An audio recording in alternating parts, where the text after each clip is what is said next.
Wallop. Hello, gang. Sorry, I'm flying by the seat of my pants today. Just putting some hydrating powder into my water. Sorry about that. I was a little bit late. I just went running around. I'm here now, so let's get the movie sorted, shall we? Let's see what's going on. Hello to everybody. Hope you're all good. Hope you can hear me properly. Hot, isn't it? Rather hot. So we do have a little selection of movies over on the thingamajig. What do you call it? Haven Kong Exchange. What's up, man? So let me just head over to Patreon. We'll do the customary flinging in of the picking out of the hat machine, and we can crack on. I see Bob has signed up to Patreon. If you're here, Bob Mayers, hello. Good afternoon. Good evening, I should say. Right. Let me go in, see what's what. Patreon interface is not good. I said this before, I'm not a fan of the Patreon interface. It's kind of slow as well. It slows down a lot, which is irritating. The app has similar issues, but not to worry. So let's have a look. Just gonna random name selector. Actually, the wheel of names, that's what we use. Yeah, because it's still got the. What I like about the word names is when you come in, it still has the ones from last week. So, Raw for Annalise. That's in there. Are you here, Annalise? Because I don't want to chuck that in if you're not here. Yes, you are. Okay, cool. So Raw. The video Dead, which was kind of mine, but Sam Duxbury has co-signed for me. So that's great. Cheers, Sam. The video Dead. I need to calm down. You know what I mean? I'm rushing through. Just calm down. The stream started, Richard. You can just chill out a little bit. So what's this from Sean? Loveful Heights Loads, The Snapper. Roddy Doyle film. Okay. Snapper in there. Highlander 2 or 5, says Kevin. Fucking hell. We'll choose Highlander 2, shall we, Kevin? You can have Highlander 5 next time. It'd be interesting if that gets chosen. Army of Darkness, says Dan. Good shout, Dan. Oh, I have a prop from the production of Army of Darkness in that cupboard, and I just had that cupboard out yesterday. So that's interesting. The Killer by John Woo, says Omar. That is an excellent choice. The Killer. Nomads, says Andrew Capitz. Nomads. Please ignore the sirens. I do live on a main road. Omar also says A Better Tomorrow. More Woo. Misdirected Woo. Zombie 2, says Petter. Yes, thank you, Petter. And I think that's our lot. We haven't missed anything. Pop back the chat and see what's what. Okay.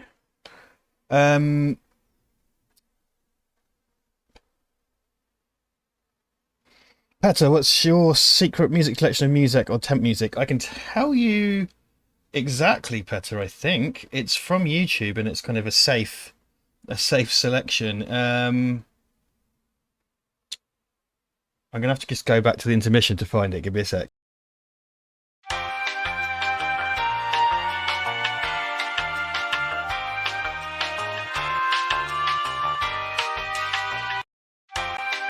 Okay, it has one of those very tortured YouTube names, but I can probably put the link in here. Okay, Petter, here is. Yikes! If you want it, Petter, there it is. There's your link, right there. As you're a wizard with lighting in a professional capacity, have you seen Bo Burnham's Inside on Netflix? Says I'm sorry, I have not. Why? Is there kind of crazy lighting in it? Tell me more. I'm interesting. Hey, everybody. Hey, so I see Sam, I see Omar, I see Wincoming Exchange, I see I'm Snorlax, see Annalise, see Floyd, see Petter, see Colin, see Phil Robb, Sam Duxbury, Sean Northridge, Marco Marin. Hey, the gang's all here. Oh, I'm Snorlax. I think I suggested a film on Patreon too. I'm Snorlax. Oh. I didn't load more comments. There we go. Oh, Mark Jones said gridlock. Yeah, okay. Sorry, that was close. So gridlock says Mark. Also, Mark says over the top. Mike, you left a link. Sorry. Let's go see what that is.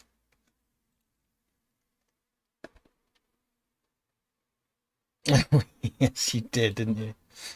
Santa Claus versus the Devil, which I'm quite enthusiastic about that one.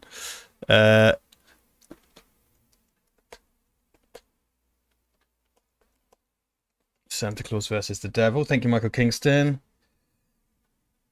Okay, so I think that's everybody's for the moment. So cheers for the heads up.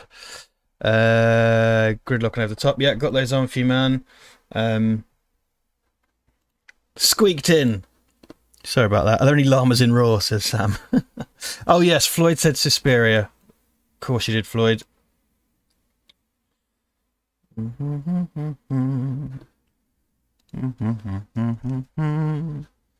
Quite a lot. Quite a lot. Mark Garside.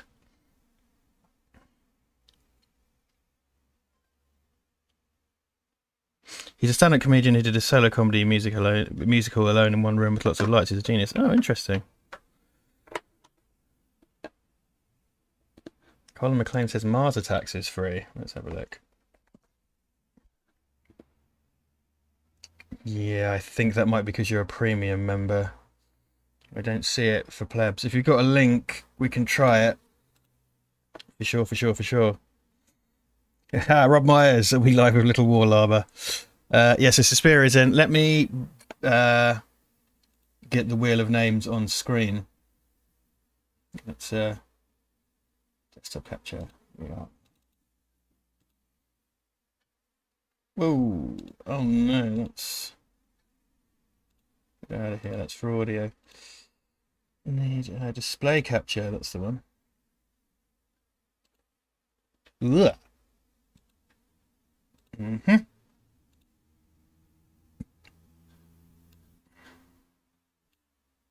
Okay. Here's the wheel of names. No hover. Just gonna hover over my face. Let's get that down here. My phone's blowing up for some reason as well. Hey, Carl's here. What's up, Carl? Hey, man. 18 people. Blimey, we've got a turnout. Maybe Monday's the one.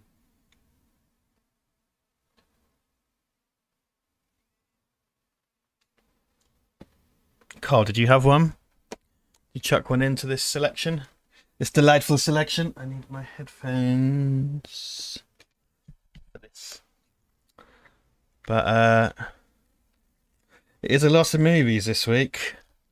I don't know if it's the most ever. We've certainly had a shit ton of movies before. I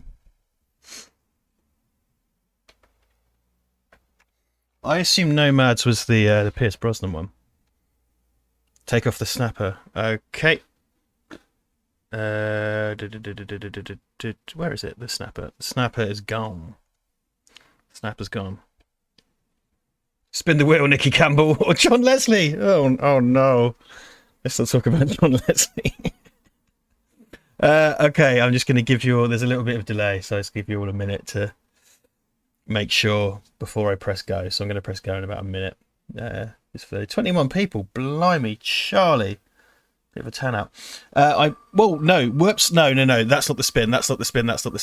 I don't want to look at it. I'm going to see anyway. That was not the spin. Oh, that's my Project Zomboid game from earlier. Okay, so I've spun the wheel, but I haven't looked at it. So I guess will we just accept the result? Yeah,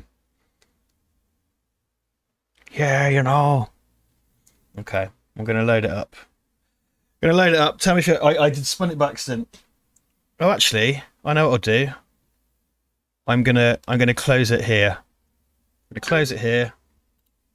Okay, it's closed because when I load it back up, it will have all the choices in. So I didn't see it. That's the best thing to do. It's all about proper administration of democracy. Okay, so it's fresh spin. Fresh spin.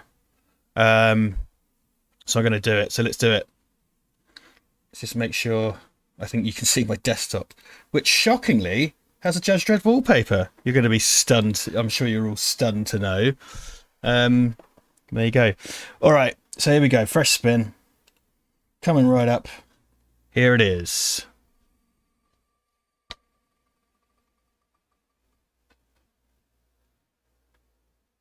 Oh, it's so close to something too. It was so close to something too. Oh my god. Omar, A Better Tomorrow. More John Woo. We're back with John Woo. A Better Tomorrow's John Woo, isn't it? It's not like Ringo Lam or something. I've not gone insane. Okay, some more Hong Kong shooty action. I've not seen this one in a while. There we go. Okay, cool. So, okay, everything's coming out of my incredibly loud soundbar, so that needs to be changed. Okay, one day we'll have Zombie 2 or Raw, but that day is not today. It is mind blowing how close that is to Zombie 2. Oh dear! What a absolute amazing selection this week, everybody. It's a really good selection. But we're back in with the Woo. It's been ages since I saw Better Tomorrow, but yeah, sweet. Okay, well, I'm going to provide the link. Hopefully, YouTube's not just going to fucking censor me because I put one link in the chat already, so it might just go kind of, no, you're not doing that, which would be pretty typical, actually. It'd be pretty fucking typical, but there you go. So let's see.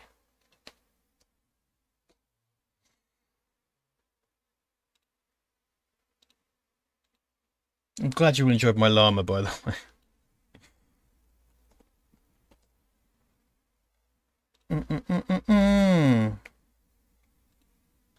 Right then. Link coming in. Tell me that you see it. Yeah. So I don't want you guys not getting the link. That would be rubbish.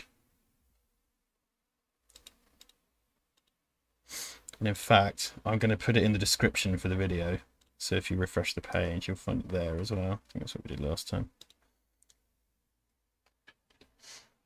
And we should crack on. I hope you're doing well, by the way. I should have opened with that. I hope you enjoyed the Brad and Mark stream last week. Duncan is back now.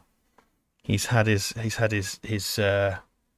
holiday. So yeah, he'll be back on Thursday with whatever it is we choose to do. There's an awful lot of voting in this communist regime. I see Floyd and Annalisa discussing that. Well, do remember that you're part of the executive council. You're part of the inner circle. So, you're not regular citizens. They don't get to vote. No. We're the party. We can vote. We vote all we want. Everybody got it? Okay, nice. I'll give it a couple of minutes. We'll chat for a little bit before I get it on. I tell you what I will do. I'm going to put my fan on because it's fucking roasted. And if that's making too much din, tell me and I'll turn it off. But for the time being, I'm going to put it on.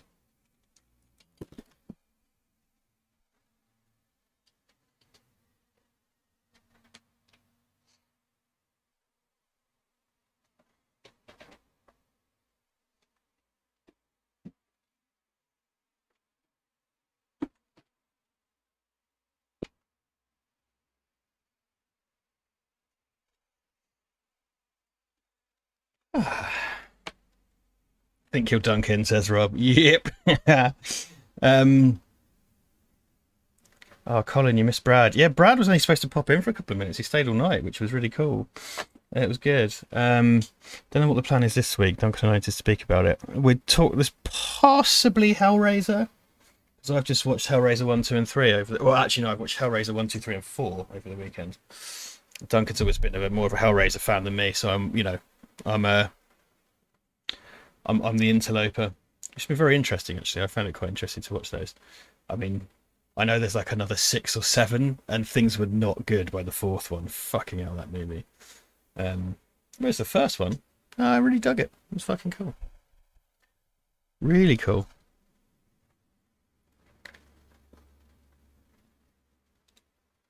Okay, we'll close the Wheel of Names. The good old Wheel of Names. I should bookmark it. I never fucking bookmark it. Arachnophobia, says Mike. Mike, if Arachnophobia is on YouTube, that'd be even better. But yeah, Arachnophobia. We could do Spiders Week, to be honest. You could use like Arachnophobia, Eight-Legged Freaks, and I'm sure there are others. Back to the Future. Back to the Future did come up once, Andrew K. That has come up before. You get the DS9 link. Yeah, Andy Robinson and Terry Farrell. Yeah, Sam, totally. Hellraiser, the Tale of a Rusty Gillette, says Rob. Yeah, the fourth one in space was fucking rubbish. Annalise says no spiders. Damn it, Annalise, you can't pull for big cats but not have spiders. It is cruel. People really do not like spiders. Oh, hold on. So here's the thing. Here's my cunning lighting trick for this setup, because I don't have the full setup today. Is it on my second monitor? Just open MS Paint on a white canvas, and suddenly you get flooded with light from the side there. Isn't that good? Look. Whoop. Just sit here drawing dicks all night, or whatever.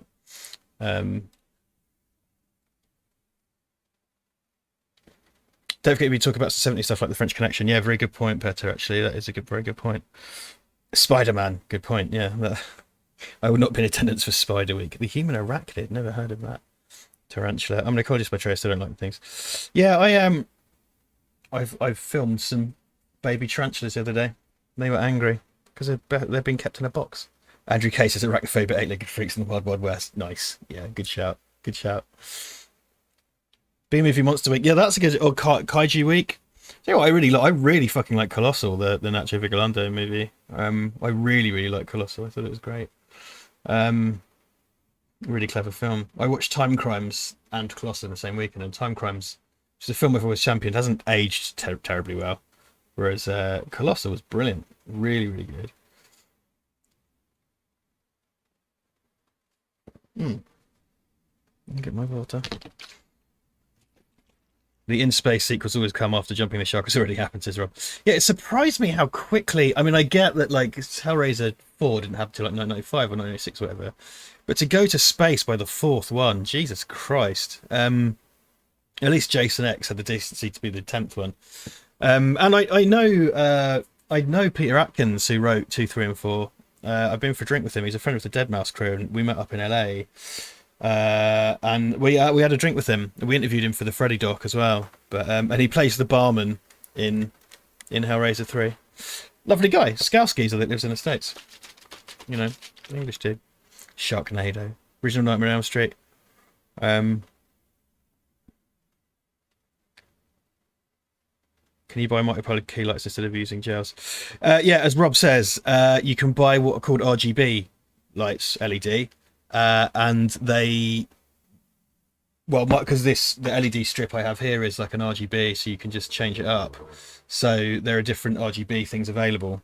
I mean, I don't have any RGB lights. I just tend to use gels on my. They're usually balanced to kind of daylight and tungsten, and there's the 2 different Kelvin scale things. But you can just buy RGB lights, which I've used, but I don't have. So yeah, if you were looking up for LED panels that you want to use as a coloured key light, you could buy an RGB light. I do kind of find that RGBs are a jack of all trades, though, unless you're going really expensive. So you're better off just gelling a white light if you ask me. Apparently, John Carpenter originally wanted Michael Myers to go into space way before the other slasher icons went up there. Says Floyd. There you go. Cross it over with Escape from New York, innit? Point Break, Roadhouse.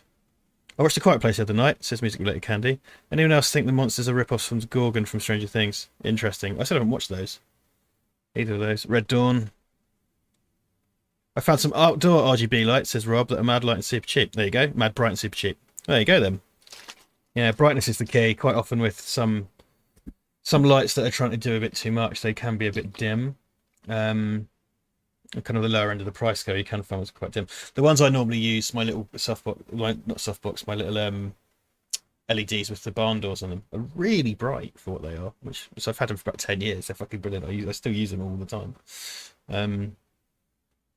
God, that reminds me. Have I got any important emails? No, I haven't. Okay, fine. All right, so let's get ready to go, shall we? Can we all let's all queue up our copy, by which, of course, I mean our tabbed YouTube versions of A Better Tomorrow in Cantonese dub.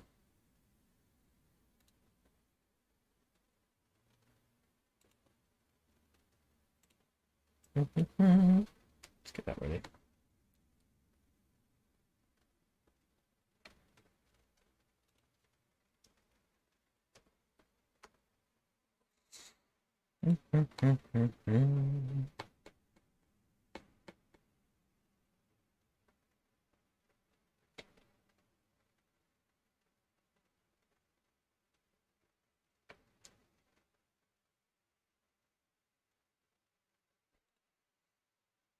Okay, I'm going to assume we're all ready.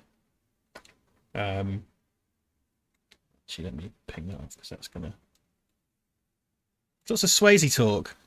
Where'd the Swayze talk come from? I'm down for some Sways. I did say the other day to Ivan, like, I remember I haven't seen it in years, but I always really liked Ghost. Which is like, you know, when it came out, I was quite young, and getting a kind of young boy to watch essentially a romantic film is quite a chore. But it had all the kind of cool ghost mythology in it, which kind of did it for me. I don't know. Ned Beatty week. It's in respect of his passing, certainly Deliverance. Richard, have you seen Miracle Mile with Anthony Edwards and Marie Winningham? Yes, I have. Yeah, fucking cool movie. I love all my nuclear war stuff.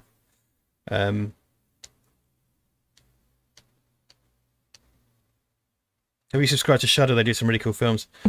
I currently have a Shudder subscription because I wanted to watch The Theme Park, the new George Romero film, which I've done. Okay, I'm going to assume all of our copies are synchronized and ready. So I'm going to count in. From 10. I'm going to say go, and then we're going to watch A Better Tomorrow. Okay. So, 10, 9, 8, 7, 6, 5, 4, 3, 2, 1, go. I think we're good. So yeah, this is the Chow Yun-fat John Woo movie, isn't it? I mean, because this is the one that made it all happen. And you know, there are sequels obviously to this.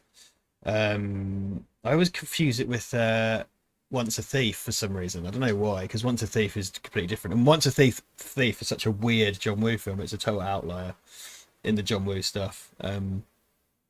But, you know, yeah, this was made for like no money. It was a smash hit in Asia, and it kind of made John Woo really, and Chow Yun-fat. That was his big breakout role and stuff. It's a fucking cool movie, and I think there are 3 Better Tomorrows total. So yeah, we've had this strange. Omar, did you choose the kill Hard Boiled as well? I can't remember. And there's a weird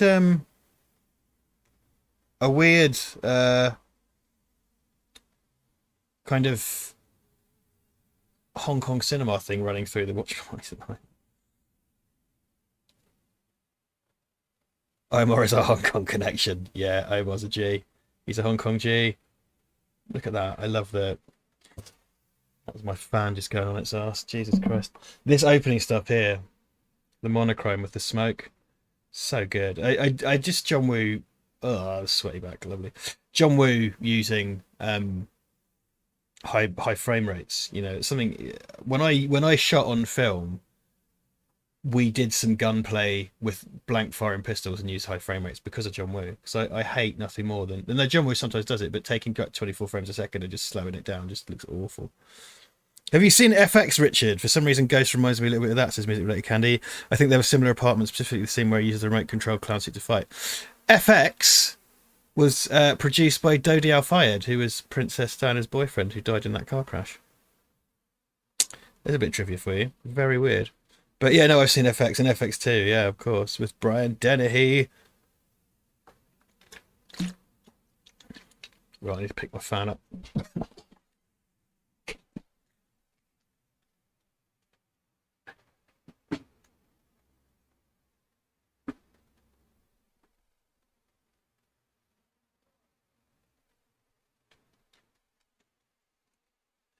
Do behave, fan.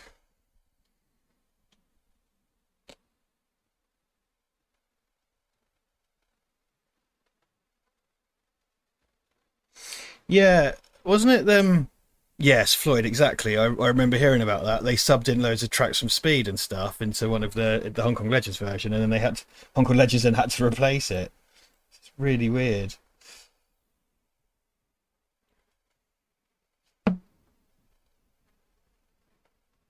It's a shame because it's got funky as fuck music. I do find like you know, Chow Yun-fat is one of the first actors for me, like the first like non-English speaking actor where I was just able to, able just to see the performance and go like, yeah, I can't, this is subtitled, but I could just see the pure fucking charisma this man has. It just completely bleeds out the screen. This stuff as well, I can see why he became such a star, because like, great no dialogue here, and he's just like this charismatic douchebag. It's great.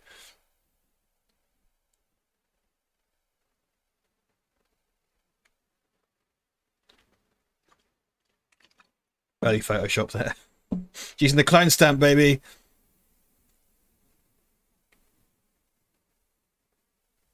So it's Benjamin's. I love that. Lighting a fag with the money. I should throw in a story of Ricky for one of these. Like Frank and I did a commentary ages ago. It's a Hong Kong Legends I've got.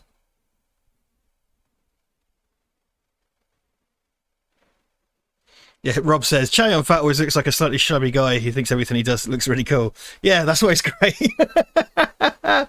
he's got good schlub energy.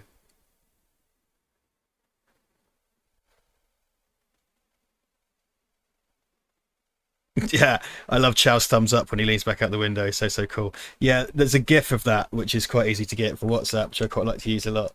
It's like, it's so fucking good.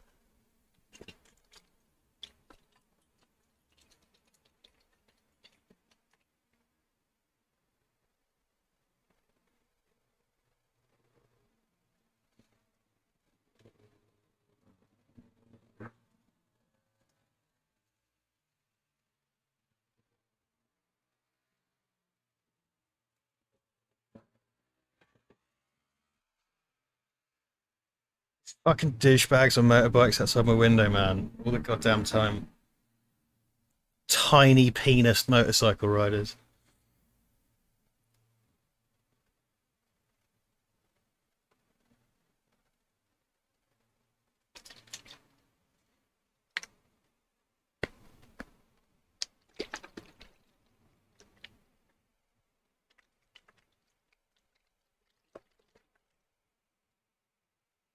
Chow Yun-fat schlubbiness could have been Hong Kong's answer to Columbo. Yeah, I'd watch that. Columbo that just ends up shooting people with dual Berettas all the time.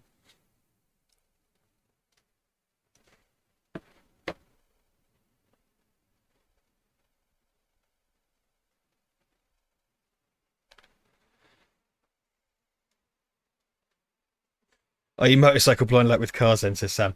Yeah, blind, but I can still hear the fucking things. Can you believe it? The Chode Warrior. I used to work with the guy that we called the Chode Warrior. There was even some Photoshop involved. I rewatched Mission Impossible 1996 a few days ago, says I saw Lax. Most of the cool spy tech is outdated now. We've gone beyond. Yeah, Yeah, it is a bit like that, but that's a fucking great movie, man. I think everyone forgets that Brian fucking De Palma made Mission Impossible. I will talk about that all fucking day. What protein are you on, Richard? Says Mark Guyside. I'll be honest, mate. I can't remember the name of it. I bought like a cheap ass one, just a cheap ass low calorie one for bulk because I'm doing that at the moment. So I couldn't tell you, but it's not for bulk. Sorry, for lean mass. It's downstairs in a big bucket in the kitchen, so I couldn't tell you, mate. And I can't. I kind of bollocksed up my arm weightlifting last week, so I can't do any weights this week. Well, that's not true. I can do. Well, yeah, I can't do weights, but I can do my ab routines and stuff. Anyway, everybody's well interested about that.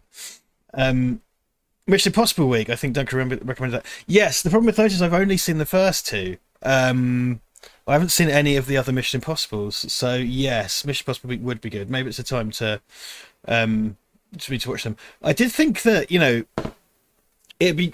I don't know what you guys think, and I meant to explain it to Duncan. And the problem is, it does rely on possibly making Duncan watch something, which is very difficult for him at the moment.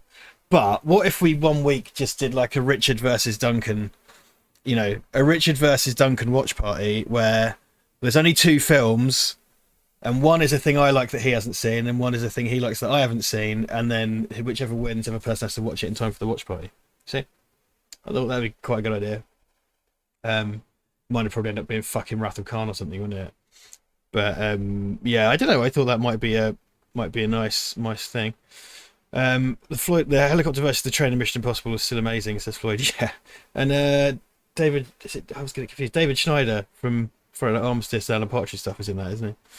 Sean Northridge. I watched the Final Fantasy Spirits Within and the tech created to make it so impressive when you think how it's bled into so many movies made today. Yeah, real technical achievement in that movie, but it's just one of these things like Final Fantasy has no kind of real narrative through line, so it's just a random story about some stuff. Star Trek versus Bond, says Andrew K. Do it, says Colin. Pat Dennis, to never buy the expensive stuff, Richard. Always go for the cheapest as long as the taste is right. Interesting. Yeah, I tend not to buy the expensive ones. Just don't have the budget for it. Star Trek 2 or 4. Yeah, you know what? Star Trek 4 would be good, wouldn't it? Because that's a nice light one. It doesn't require any lore. I think he would still fucking hate it, which is hilarious. Bless him. But yeah, I thought it'd be nice. I'll put it to him. Probably not this week. I thought, yeah, maybe Hellraiser this week. He had another suggestion. I can't remember what it was, but I quite like the sort of the versus concept. I do, by the way, mean to get you guys some more content out, exclusive content. I'm sorry, I've just been so beleaguered recently. Spirits Within was disappointing because it's nothing like the games at the time. Yeah, totally. Well, this is the thing. And again, because the games have no narrative through line, it's just a different story. I mean, the Spirits Within is very technically impressive and a huge technical achievement, but like, what was the point in it ultimately other than to slap on the fucking Final Fantasy brand? David Schneider popped up in The Saint, says Carl. Oh, interesting. I didn't know that. And of course, he is in 20 Days Later as well, which is a bit more what you expect because it's a British movie, like a Danny Boyle film. But yeah, he turns up in other places. It's a bit like how Alexei Sayle and Omid Djalili just used to turn up in massive movies, like because isn't Omid Djalili in The Mummy, but then Alexei's in one of the Indiana Jones movies and a couple of other things. We talked before about the weird penetration, lol, of alternative comedy into sort of mainstreamy Hollywood stuff. It's odd. It's weird. It's weird. What's a movie Duncan likes that you'd hate to watch? Don't know. I mean, this is I tend to find Bond a bit tiresome. I like the Pierce Brosnan ones, but I tend to find them a bit tiresome. I used to like Roger Moore ones when I was a kid. I sort of think of like the proper 60s ones as just being kind of like big, stuffy kind of. I don't know. I mean, I'm not saying I'm not wrong. Yeah, I don't know. There must be something. I think there's definitely more that I like that he'd hate. What he calls grossy movies, not in a porn way, because that came up, didn't it, on one of the gaming streams the other day? Like when we did Resident Evil 8. If you'd go back and do more Resident Evil 8, actually, that's a good point. So yeah, I'm not sure. Star Trek 4 is my fave, says Andrew. Yeah, I don't know if you remember, me and Brad did Brad and I did a Broke episode on Star Trek 4. It's a deeply wonderful movie. Really lovely. See, John Woo and his musicians as well. He loves to put musicians in, doesn't he? It's like The Killer. It's all about saxophonists. And isn't Aren't they musicians in Once a Thief as well? The little scrappy band of orphans. Like, I love Once a Thief. It's so insane. Never Say Never Again. That's the kind of unofficial Connery one, isn't it? Never Say Never Again. I sort of want to watch the David Niven Casino Royale, because I remember watching it when I was a kid, and just because it's so hated, and I'm sure it is shit, but I'm just sort of like, I want to see what this insane anomaly is. Oh, my toothache's back. I might have to take some powerful drugs in a moment. Fuck's that. Cannot catch a break. Today is not my day. Most of the Bond films, the bad Bond films, are very sluggish. I think, Floyd, that's my thing. I always remember these like really sluggish, stuffy. You know what I mean? And there's something that I've said this before, but I call it James Bond Goes on Holiday, and it always makes me go, ugh. Because it's like, James, you have to go to exotic location B. And then you get all these shots of planes flying in and people drinking cocktails, and it looks like a fucking promotional video for the location. And it's just like, ugh. And it always turns me off. I don't know. That's what, because why I put on Casino Royale when they got to James Bond Goes on Holiday. It's just kind of like, this is a tourist video.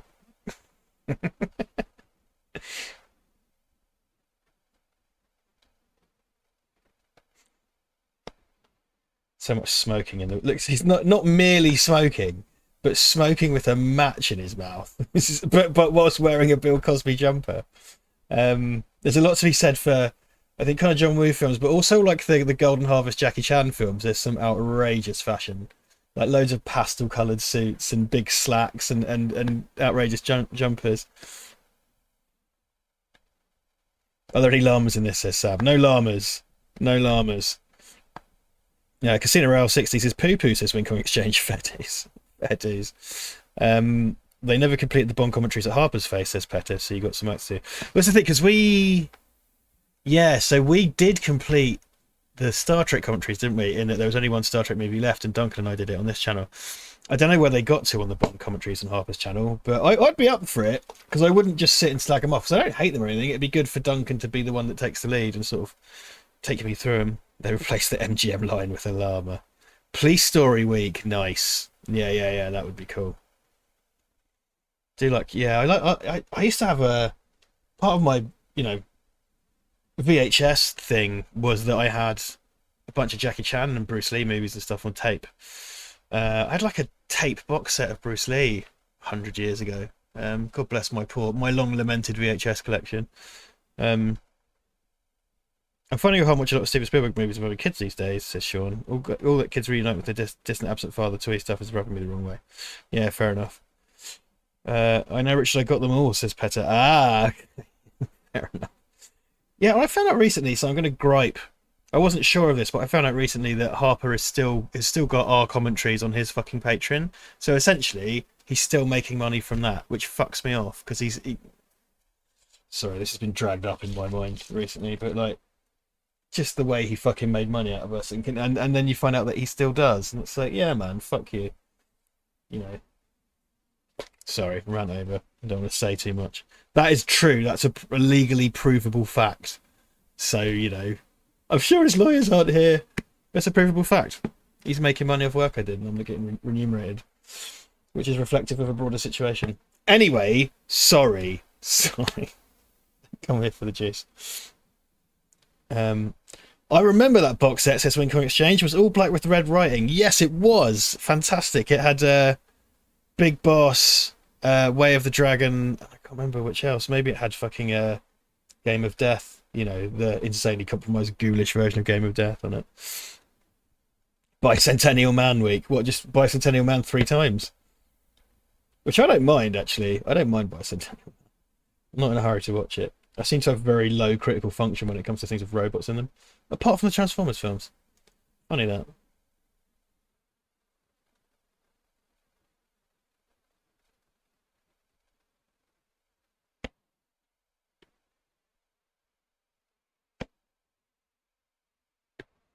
Still laugh that Harper banned me from Patreon after I missed one payment by a day, says Sean. Fucking hell. Alright. I don't think we don't ban anybody for missing payment. Like, Jesus Christ. Very officious. Hey, by the way, if you are on his Patreon, please continue to be on his Patreon. That wasn't a dig at you. Petter said he got everything downloaded and went off. I'm being bitter. Please, by all means, watch both channels. Be a member of his Patreon. Just fucks me off. Rubs up the wrong way. Put those on your Patreon with Ollie Blackdown, says Rob. Have his voice pitch shifted or something. I have the Hong Kong Legends DVD box set of Bruce Lee, which is in a fancy black box, says Floyd. I had access to the commentary mega folder for nearly a year, says Sean. Yeah, I mean, I suppose it's nice for people to still have them in some regard. Just dicks me off, man. Makes me annoyed. Anyway, so I've spoken to Rob, who's in the room, about getting our CGI done for Touchy Bleed, and I'd send you some references for a spike, don't I, Rob? And I've had Mark and Brad look it over and suggest some edits, which is good. Liam sent me a sample of the music, which is exciting. So I need to get the edit together, get everything ready. Hopefully we'll have something, to show. What I can do, I thought, but my time's limited, but probably cut a trailer together. Be good, wouldn't it? So everybody can see. Come on, Mr. Sun, let's go. Look at that. Look at his billowing coat and slacks. Beautiful. Got a geezer there in double denim. No fucking about.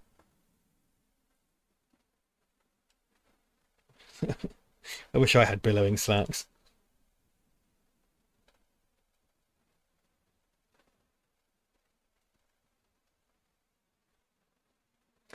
What's up, Sam?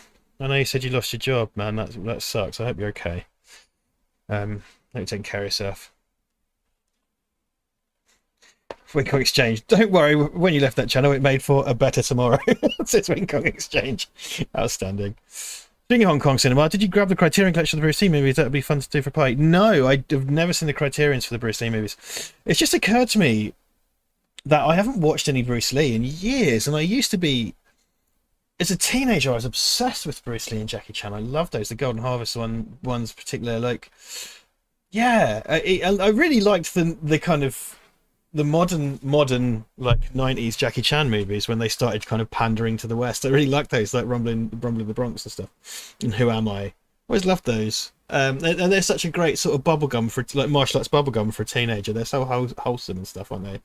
And then things like Armor of God and stuff, which are also insane. Oliver Harper is a bloody good Lego put together. I can confirm, Mike. Yeah, I've been in the room. We did that Ghostbusters house. I lost my rag with that after about a day. It took hours. Like, man could put together some Lego, no question. Trying to stay positive, says Sam. Do stay positive, Sam. I know you've been sending messages on Patreon, so I will write back to you when I get a sec. Because you did, and I haven't replied, which is shit. Because we do always say if you're feeling a bit rubbish, you can send us a message. And you have sent me a message, and I haven't replied. So I will give you a proper reply when we get off. Not that I'm going to have a wank. It's like, I'll send you a proper reply when we get off. I mean, there isn't a Patreon tier to accommodate for that. Yet. I mean, it's not OnlyFans. That's what I'm trying to say. Robin Williams week. That's good. Duncan does do a good Robin Williams as well.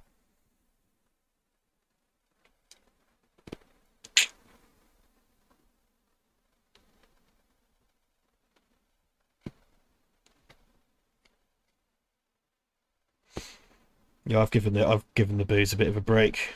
I definitely got way too drunk over lockdown. Generally, so I'm just sort of trying not to. Generally having a sort of healthier lifestyle, which is really boring, but ultimately quite sensible. Yeah, see, music very late candy. I'm one step ahead of you, mate. Oh, look, some Viagra in that cupboard. Very good. Good for him. Jet Li hasn't done anything in ages. Is one of the female shows my brother. Yeah, Jet Li has kind of gone off the ball a bit, isn't he? Didn't Donnie Yen just do a new Ip Man recently? I think that's the thing.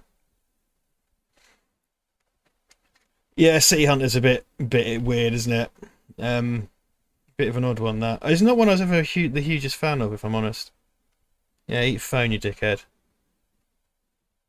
I think as people forget about John Woo, because it isn't just all gunplay, he said, as someone got shot, but he's very good at just building tension. I think he's got the real kind of thriller director sensibility, because they're like the light changes and stuff inside this, and the fact It's a similar trick done in the Terminator, and it wasn't invented there either. But you know, someone's got their headphones in, so they don't notice the unfolding situation.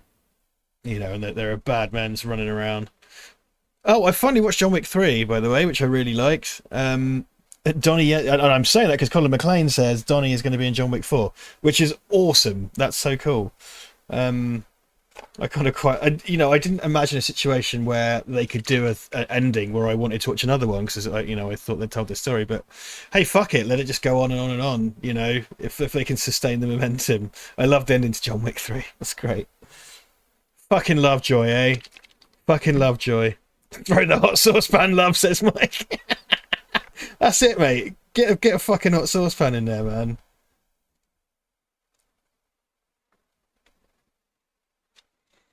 Is that related to City Hunter the anime, says Rob? I have no idea, Rob. I think someone else here might be able to fill you in.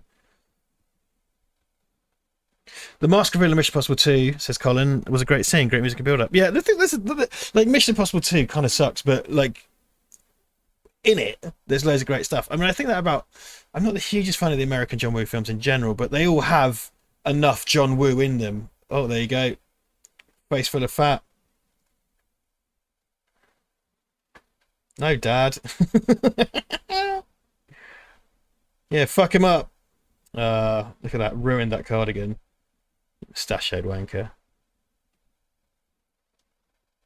Nobody is the Bob Odenkirk one, isn't it? No, I haven't, because I think it's just come out, hasn't it? So I think you have to pay to watch it, which I'd be up for doing. But no, I haven't. It looks really cool. People are giving good reviews.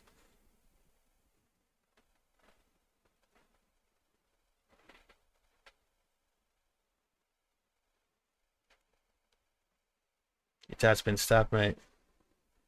Yes, Mark Dacascos was amazing in John Wick 3. He's so good. And it's so nice to see, because, he did, like Crying Freeman and stuff, Mark Dacascos. He's so good. He's this immensely charismatic guy. He did all those straight-to-video things. He's in, like, the Asylum version of I Am Legend and stuff. He's brilliant. And when he turned up in, they kind of riffed on him being an Iron Chef in John Wick as well. He was fantastic. He was so good as a foil to Wick. Really funny, really charismatic actor.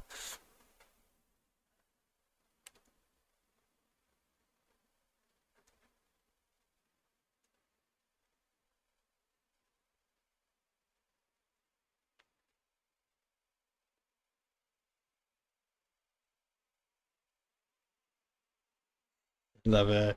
Little John Woo friendship flashback. He loves those little friendship flashback montages.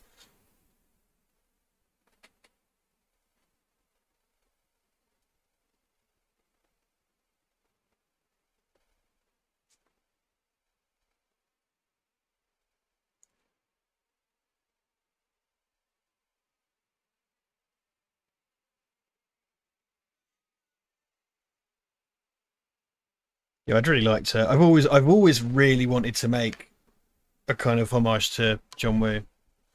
I had this idea. I was going to have people gunfighting with mime guns and have blood. I had the idea I had was about 18.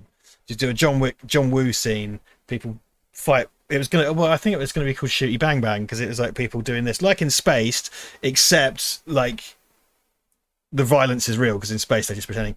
There'd be blood squibs and shit pissing out into just a scene like that. And then they made quite a harrowing gun safety public information film that used that premise, and it's like, oh, and I'm certain, what is it? It's been like 20 years since I came up with that. Someone else would have done it anyway. So I just never pulled the thumb out. My fucking teenagers are full of ideas like that I never followed through on. And I wanted to do the high frame rate. And that was another thing as well. Back then I would have only had a camcorder and you couldn't shoot like 60 frames or anything. That's insane. So that boat has sailed, unfortunately. Look at him, he's so cool. He's just so fucking cool. He even makes that jacket look cool. Emmett Brown committed. Look at that horrendous fucking waistcoat he's got underneath. It's like a sentient piano with a tie made of Nan's carpet. But he just looks cool as fuck. Make sure to have pigeons filmed in slow-mo, exactly.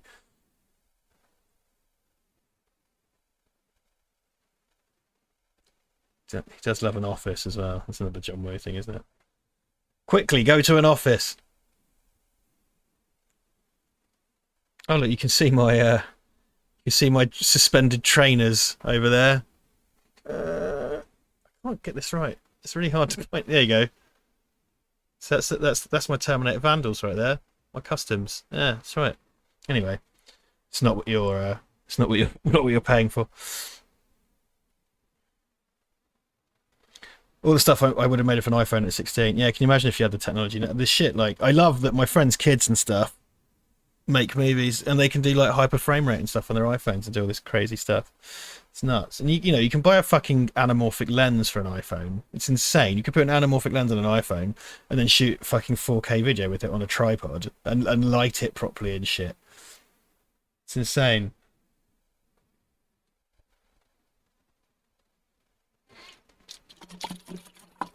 You got things like DJI Osmo, which is just like a all-in-one gimbaled camera. It's crazy.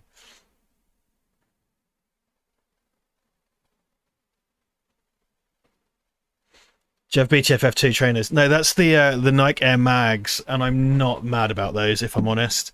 I've never been the hugest fan of those. And I think they're crazy expensive because they released them before they were able to make them auto lace, and then they did another print of those which had the kind of mechanical laces. They're cool as a concept. I think they're quite ugly as trainers. Like, I wouldn't walk around in them. Like those Vandals I've got, like getting Vandals is really hard, and I got a different colorway of Vandals and I've custom painted those myself to look like the Terminator ones. But they are just quite nice black trainers, you know. They're not these horribly ostentatious things to wear on your feet, you know. Anyway, trainer talk. Duncan does watches, I do trainers. I don't have any insanely expensive trainers. No, I imagine my George Romero ones are worth a few bob.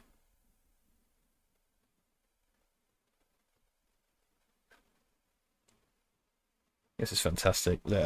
Again, because he's got the gun hidden in the plant. It's great because they think he's unarmed.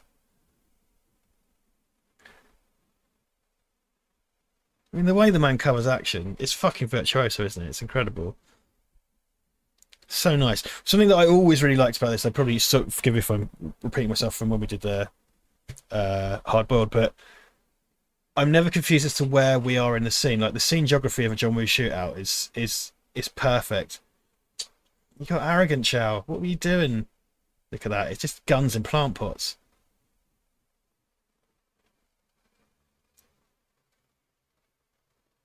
Because I find it's quite a lot of people when they cover action, they lose a sense of space, and I think it's really important for you to be invested. I think you can deliberately kind of subvert that, and I think that's what they kind of did in Batman Begins, like to add to the confusion of, you know, put you in the shoes of someone being attacked by Batman in that kind of dock scene.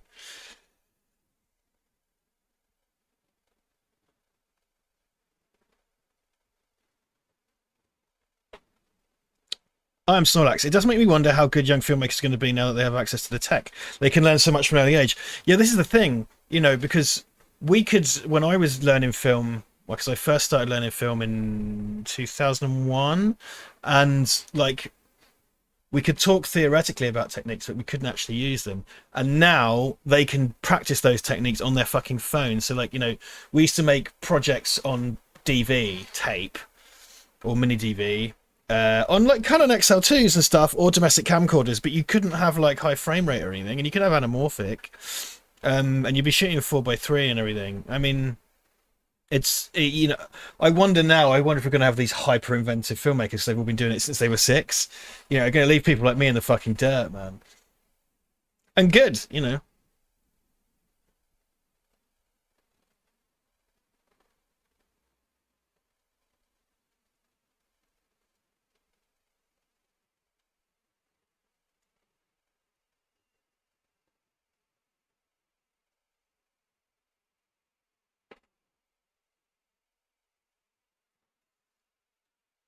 Yeah, the opera of all this is so good, isn't it? And essentially the Kuleshov effect, really.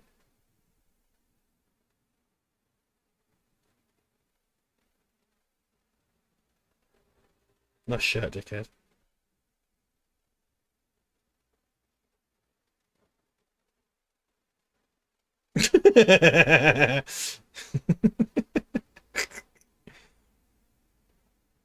The future cinema will just be TikTok stitched together. A more pessimistic view for music-related candy there. Understandable. I get it. I mean, there's a lot to be said. You know, brevity is the soul of wit. There's a lot to be said for things being compressed. I think what annoys me is that, you know, portrait video has become a thing, and portrait video exists out of a collective ignorance. I mean, it could just be I'm a pretentious film cunt, but that's exactly because people typically hold their phones like that. But you know, you don't get the image that you should be getting. But because everybody does that, it's popular.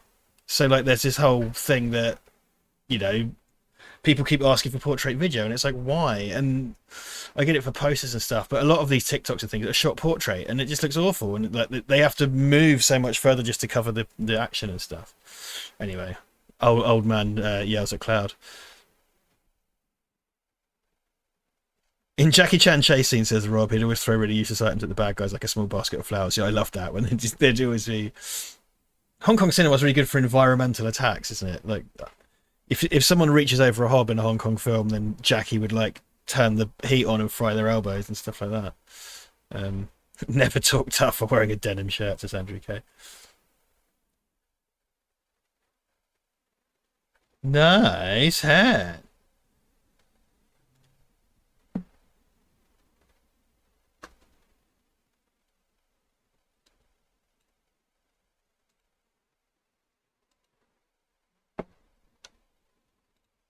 We wouldn't have had it if we wouldn't have it if the Engage took off. Well, quite. Did you play Sleeping Dogs, Richard? Says Sam. Yeah, a little bit. I like Sleeping Dogs. I still like. Well, I've got it, and it doesn't play as well these days. But I really enjoyed Stranglehold at the time. It's a decent Max Payne clone that's got John Woo and Chow Yun-fat in it. Like, hey, it was decent. People really got the knives out for that. I don't know why. It wasn't that fucking bad. Sleeping Dogs was cool, yeah, I did play it, and you know, being set in Hong Kong, it's one of the few games where you drive on the left. For there are not many of those. I suppose GTA London, but I believe GTA London, ironically, was made by Canadians, and it has like London with the block system and stuff, which just ain't it.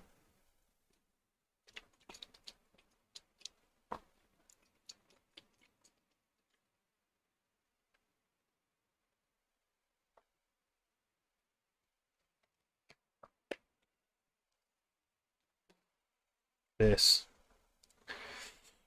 Yeah. The idea of working with the rain machine fills me with dread. Never had to do it. Just feels like the most awful, awful thing.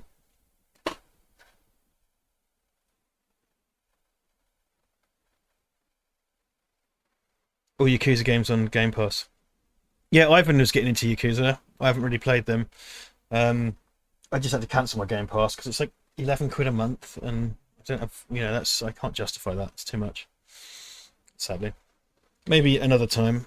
But yeah, and I wasn't really using my Xbox. We don't have Game Pass on PC as well. I'm sure you're all fascinated to hear this.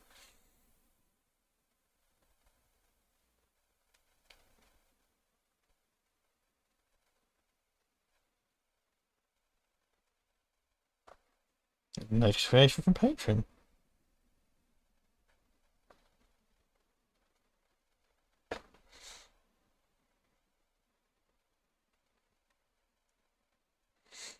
Lloyd Dylan, I've pre-ordered the Blu-ray Millionaires Express, which is a great Sammo Hung film, which also saw Cynthia Rothrock. Yeah, that does sound interesting.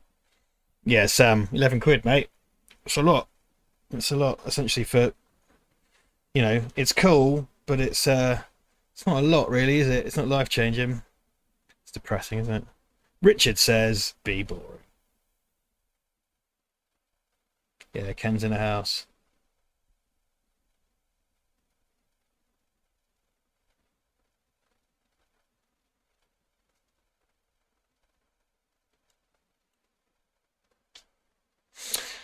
Let's do a DC Cab watch party. DC Cab slaps. It's fucking brilliant. Signed up to Audible for Oast House, keep forgetting to cancel, says Winkle. Yeah, fair. Yeah, I did that last year and ended up getting billed for a couple of months of fucking Audible. Did you know Ringo Lamb died recently? I did not know that, Omar. I'd not heard that at all. That's a shame. Quentin Tarantino owes him a bob or two, didn't he?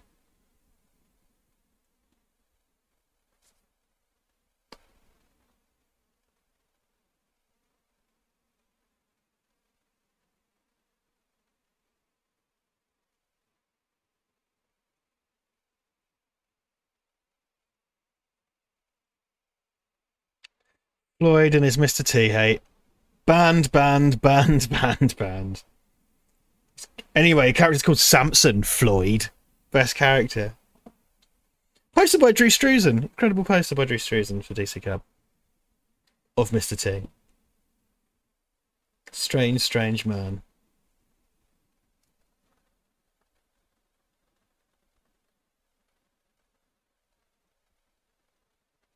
Yeah, Ken knows.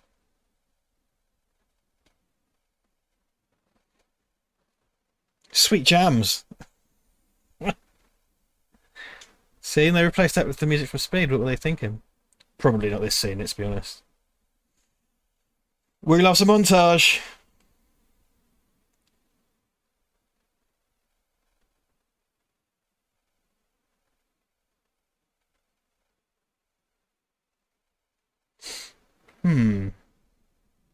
Shut up, Floyd, you're banned. Stop talking about Mr. T, positive or negative. I'm only joking. I'm only playing. You know I love you, Floyd. Despite your hate of Mr. T. I wonder if... Maybe after the movie... Maybe after the movie, I can show you some Type 2 bleed stuff. How about that? That's an exciting thing we can do. Have...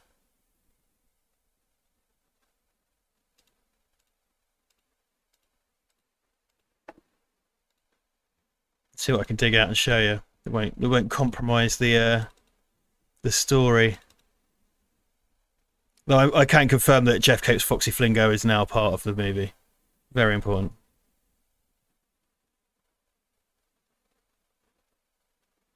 Had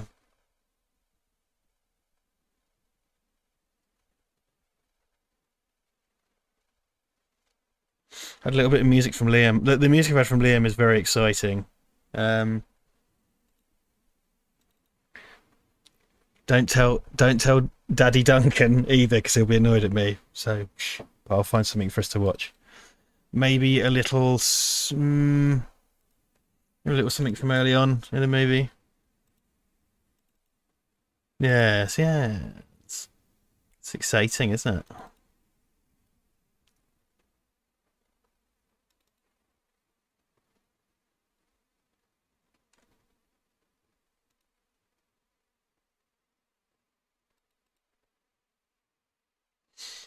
Yes, maybe a little something something.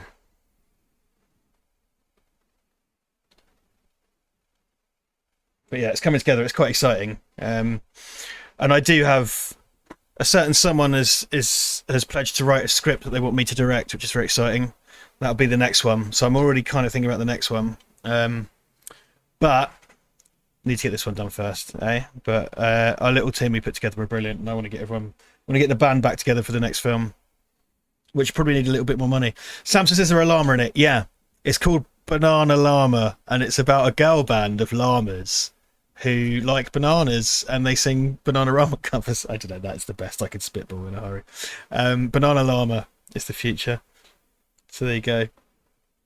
Mr. T was a lady and Freaked. Amazing, yeah. Good old Alex Winter's Freaked. Amazing movie. He's just done a Frank Zappa doc, which is really cool. Alex Winter is just the coolest fucking dude, man. You're fantastic.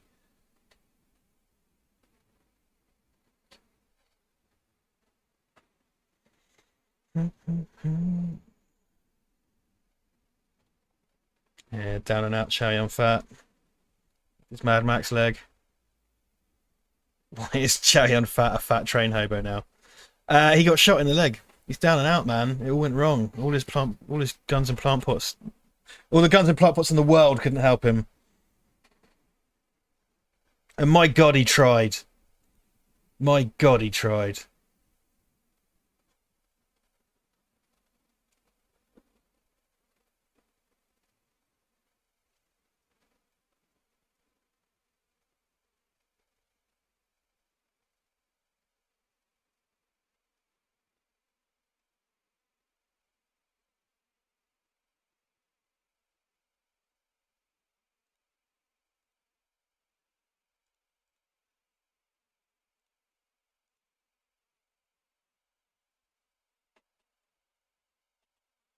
Does one llama split from the band and form Shakespeare's llama? Lloyd, don't spoil it. Don't spoil my script.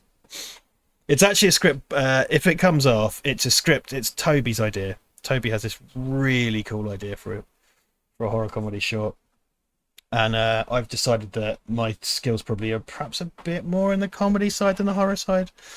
So yeah, because like Touch You Bleed wasn't supposed to be that funny, but then I wrote I say, you might all think it's not funny at all and shit, but I wrote quite a bit of comedy dialogue, and as we made it, the whole kind of mood on set meant the tone of the film shifted.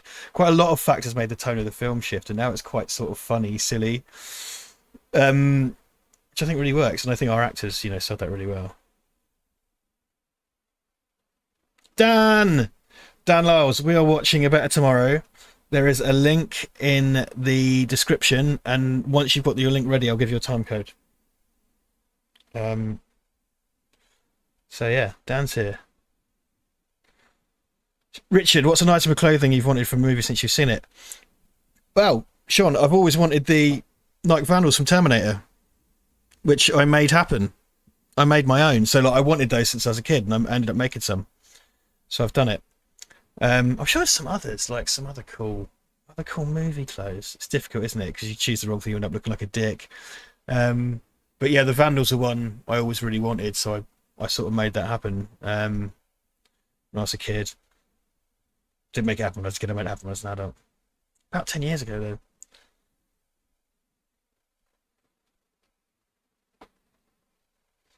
He loves a bar scene as well. You bloody bar scene.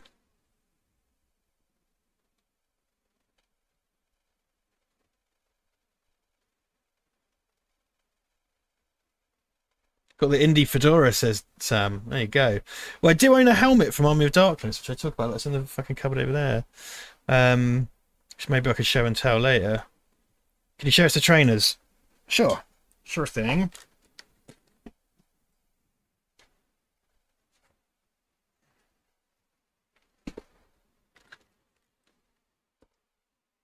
So there you go. It's the Kyle Reese Vandals from the Terminator. I made two pairs. One pair I wore to raves and stuff, and the other one I kept because these were kind of a grey check pattern. So I painted them black. I painted the swoosh silver. I painted the back tab silver. The strap I made from scratch and hand stitched. I kept the hoop from the original strap. I did a white strap. I transferred the Nike logo onto some kind of silver fabric and stitched that on. And there you go. The real Vandals don't have white bottoms, but mine do, because this is the only time I could get affordable Vandals and custom them. So there you go. I think what you really need is the piss-soaked trousers petter rather than a trench coat. But Sarah Connor has sex with a man who wears tramps trousers with no underwear. I mean, it's not nice. It's no good. Rob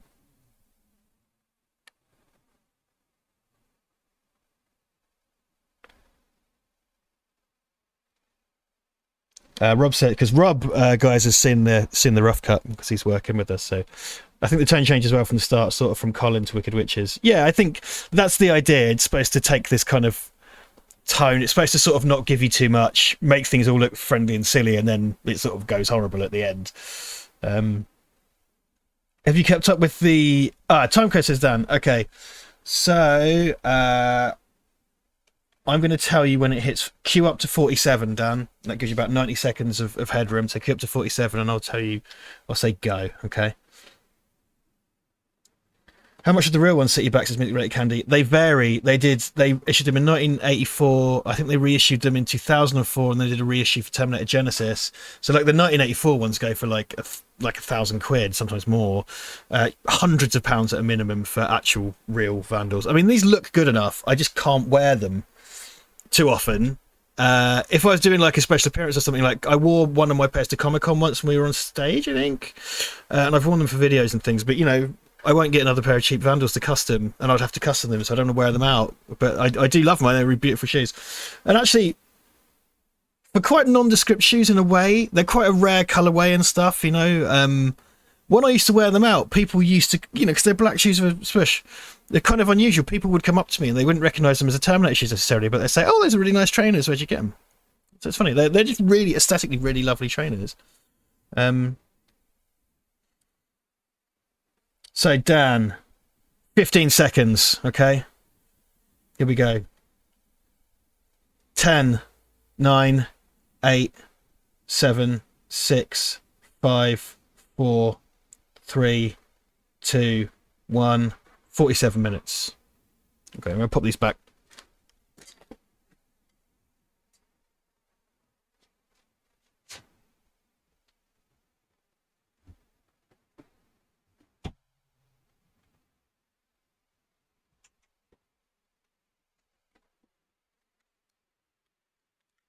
So here's another one. I've had to do some repair work on these because they got mouldy in my house, which is awful.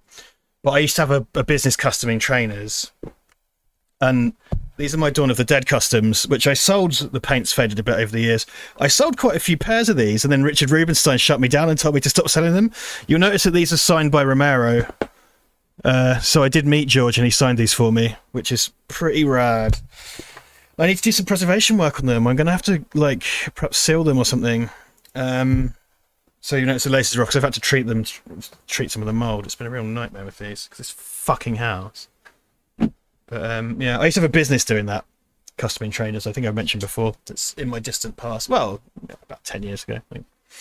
I've got some Daft Punk ones with metal studs in as well. I used to have some Dread ones that were mine. I had some Mick McMahon Dread ones. I had some Frank Miller Batman ones. I've made all sorts over the years. So many different types of trainers I used to make. And a Legend of Zelda design I sold loads of. Anyway, they're quite handy. I paint acrylics. I used to paint quite a lot on canvas as well. I used to draw and paint. But I don't really draw anymore. But I've put some drawings on my Instagram. Some of my old drawings. Judge Dredd costume, says Chris. I do not have a Judge Dredd costume, no. I know who makes them though. You know, it's quite expensive, but. Rob says Nike mags. No, I don't. I never really got them. I was saying earlier because Floyd brought up the Nike Air mags. I've never got it. Don't get the Nike Air mag. Like they're cool, but you wouldn't like wear them on the street, man. Like they're. What I really want is some Jordan 1s in the Chicago colorway for trainer nerds. They are expensive though, but just the baseline for any kind of Jordan 1 high tops is like 100 quid. Sorry, is this boring?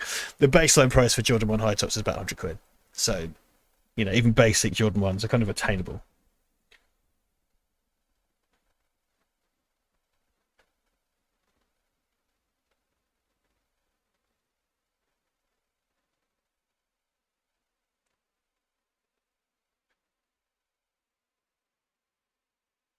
That shit's happening, guys.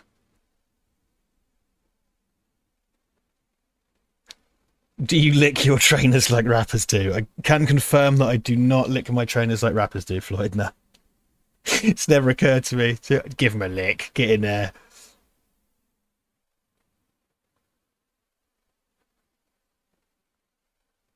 I did have the the Kurt Russell, Jack Burton vest design on a t-shirt, which TGV kindly bought me. That was quite cool.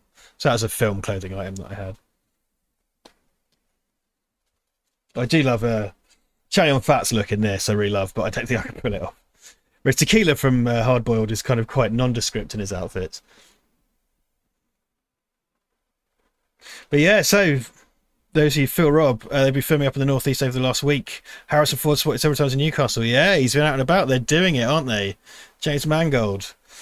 I mean, I think I said this last stream. Like, it'd be really nice if, you know, they turned that around and they made this amazing final movie that took away the taste of Crystal Skull.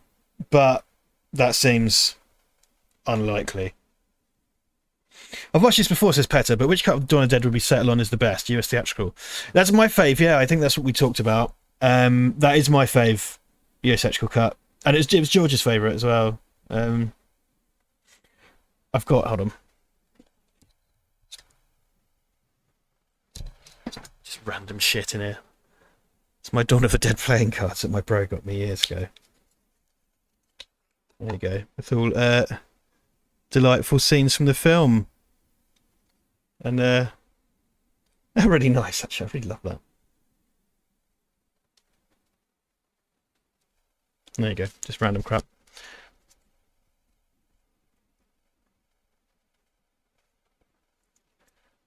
Lick the sole, lick the back, lick the laces at the crack.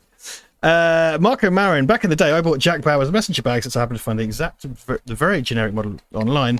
The season 5 one, it wasn't bottomless and full of guns, though. Disappointing. Chris Thompson, I have no faith in Indy 5. Yeah, Chris, you know, man, I agree. I don't really know what they have to add, frankly. I think we've been proved. Again, I would love if it like came out and it's like but I doubt that's going to happen. Oh, I do. Sorry, Chris, you asked about Judge Dredd costume.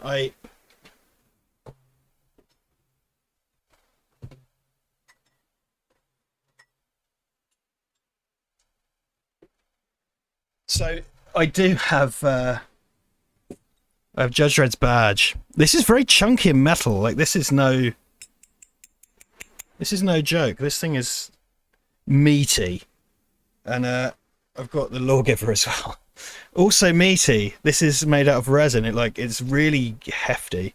You got the down barrel sight and stuff. Look at that sweet cover. Yeah. So I don't have the costume. I have bits. Love to get a helmet made one day.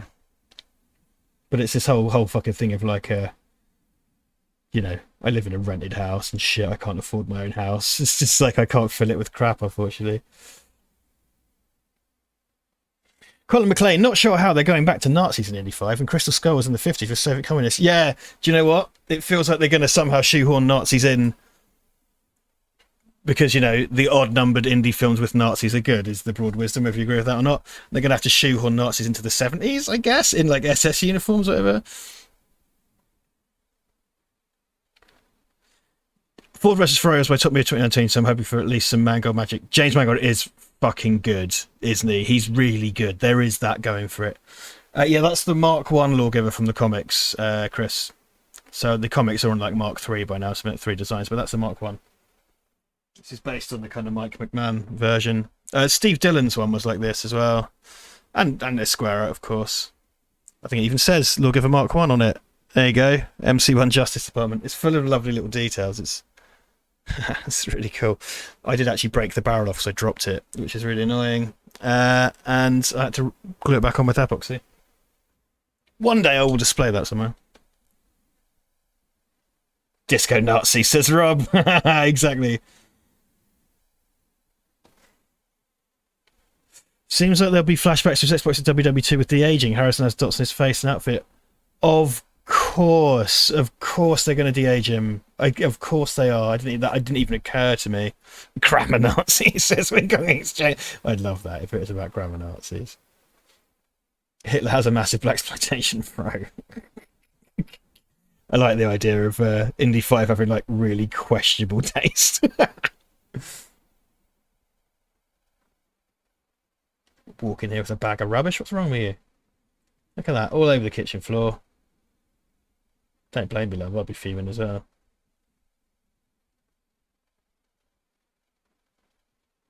Got hot garbage all over the floor. Do you know of a Judge Dredd board game called Blockmania? Yeah, sure. It's quite. I don't really do those kind of tabletop games. It's not my bag. But yeah, Blockmania's very famous. I think they reissued it, didn't they, recently? There was some kind of new version of Blockmania. I just found my Judge Dredd Commodore 64 game in the cupboard with artwork by Dermot Power.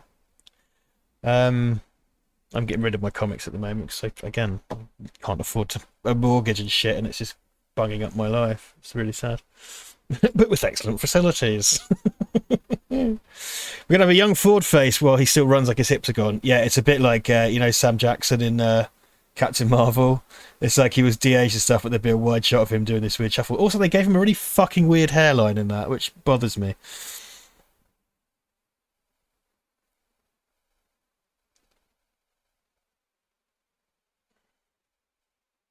Not sorting your rubbish into separate bags, those are the days, says Isolex.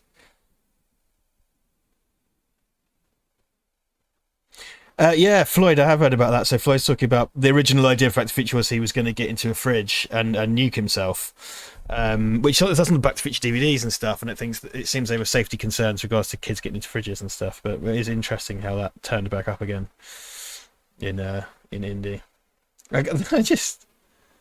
It's funny, isn't it? Because I think Indiana Jones, I don't have a problem with it being interdimensional aliens. It makes as much sense as ghosts, but it's just the whole rest of the tone of Crystal Skull. There's just so much wrong with it. You know, not even good old John Hurt can save it. And that's essentially Sean Connery's role rewritten. I think that was supposed to be Henry Jones Sr. that had gone batty, which makes way more sense.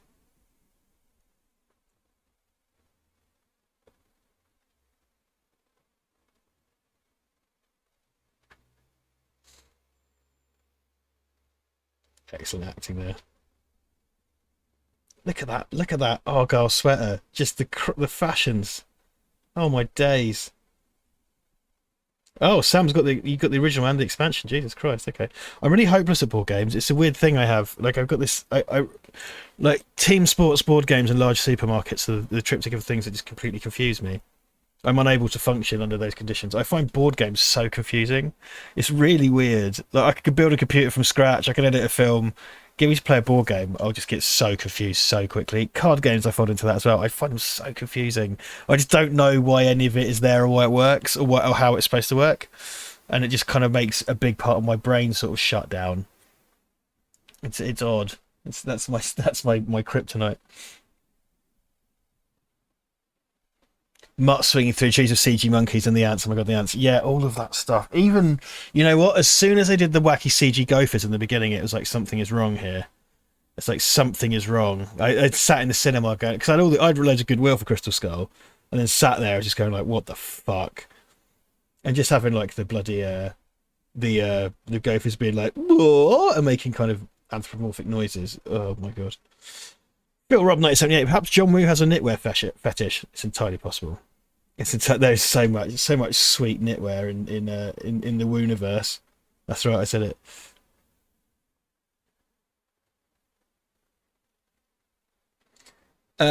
Petter says the lighting and camera work is excellent. That in Munich is just pure magic from Kaminsky. Yes, I'll go into bat for that. Yeah, you cannot fault the production value at all.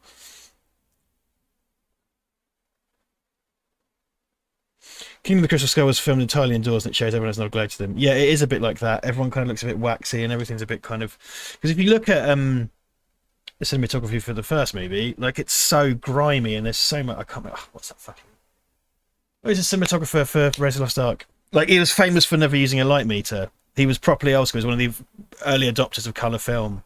And you know, the early color film was kind of like, no, dude, you have to light everything flat. And he was like, no, I'm doing everything contrasty. And there's so much kind of contrast on faces and portraits in Raiders of the Lost Ark, and it's just grimy and sweaty.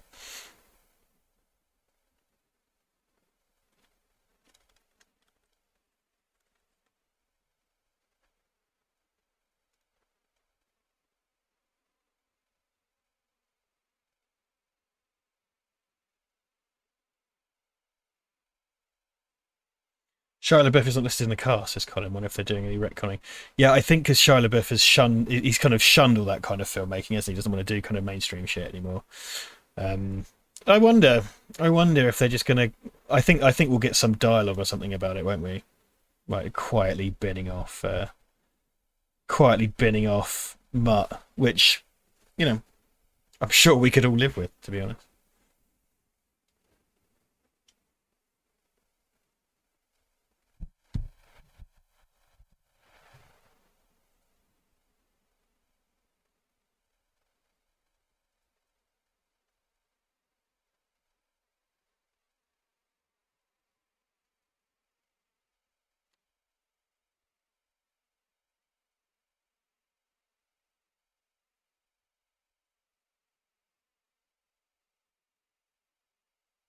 I'd quite like to have. I'd quite like to have a dinner party where everybody has to dress in John Woo clothes. Maybe do that Val Verde meetup, like everybody has to wear like white slacks and argyle sweaters, like mustard coloured blazers. It's so crazy it might just work.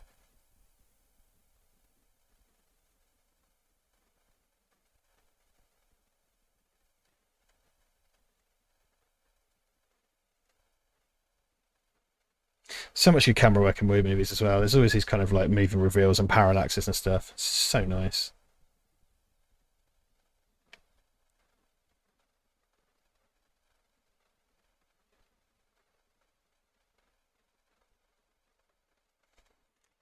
Marco Maron, Spielberg had a pretty odd hard-on towards Shia LaBeouf back then, figuratively. Yes, yes. Yeah, I wonder what the rub's going to be. What's going to be the supernatural element, I wonder, for this one. Because there has to be something of that ilk, doesn't there?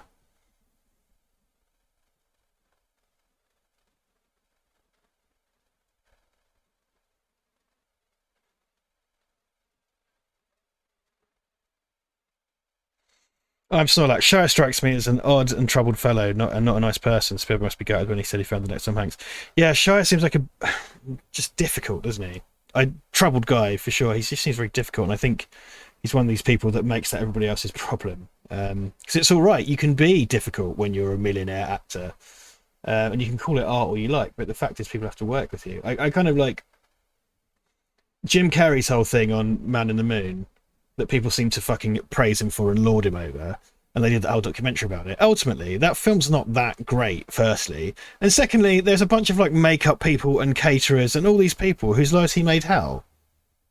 And for what? Like, you know what I mean? Like, I think Jerry Lawler summed that up the most, because he was kind of like, yeah, he kept coming at me with all this stuff like Andy used to do, and it's like Andy was doing that as an act, like it wasn't real, and we were actually friends. He wasn't an arsehole to me for real, which is why Jerry fucking lost it with Jim Carrey, because it's like, you don't know him, I fucking knew him, you know. Would everyone have to walk into slow motion at your John Wick costume party? Yes, and bring pigeons. But everyone has to bring, you have to bring a duffel bag with pigeons and doves inside, or you can't come in.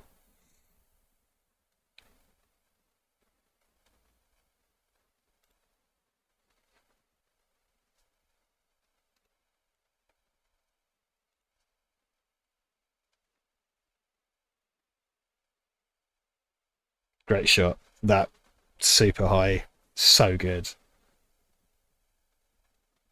It's the thing as well, like you think this movie was not very expensive and it was kind of released with no press. Look at it, it looks amazing. Like it's just the production value is insane. Yeah, lots of people going into bat for sheer. Fair enough. Yeah, you know, I don't begrudge the man anything, and he's done a lot of stuff. His more recent stuff supposed to be really good. It's a really kind of considered sort of art house stuff, so good for him, you know. But I do get a bit pissed off of people getting a free pass for being an arsehole, because I think we don't consider enough the workaday people who don't get their names up in lights and don't get $1 million salaries that have to put up with these cunts. And in pursuit of what, you know what I mean? I mean, that would have fucking sucked like it was Stanley Kubrick, but at least you fucking worked on a Stanley Kubrick movie. That doesn't make it okay. Whereas, like, when it's fucking Jared Leto in fucking Suicide Squad, yeah, okay. Strange that actors only go full method when it allows them to act like pricks, says Dan. Indeed, Dan. Indeed.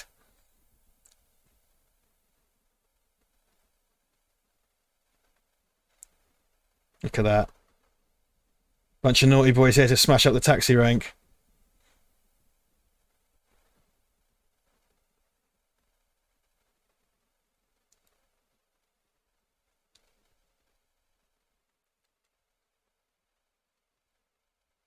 This is basically a remake of DC Cab. Changed my mind. It isn't that.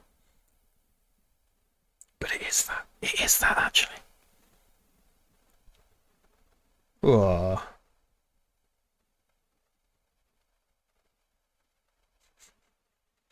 Yeah, this it's the same just over and over and over again, which is kind of brilliant.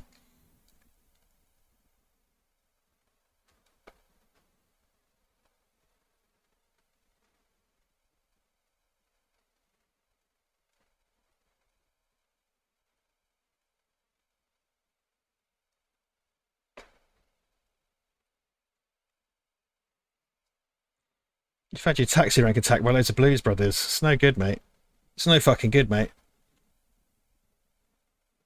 Unrumble! Sam Duxbury with the Red Dwarf reference. Love it. Unrumble!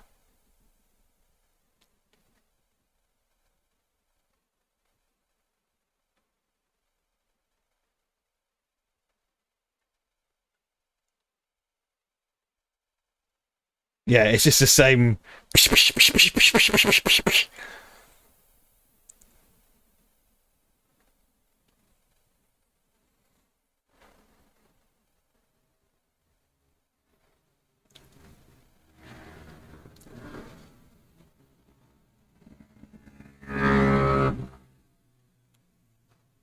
Do you hear those fucking motorbikes, man?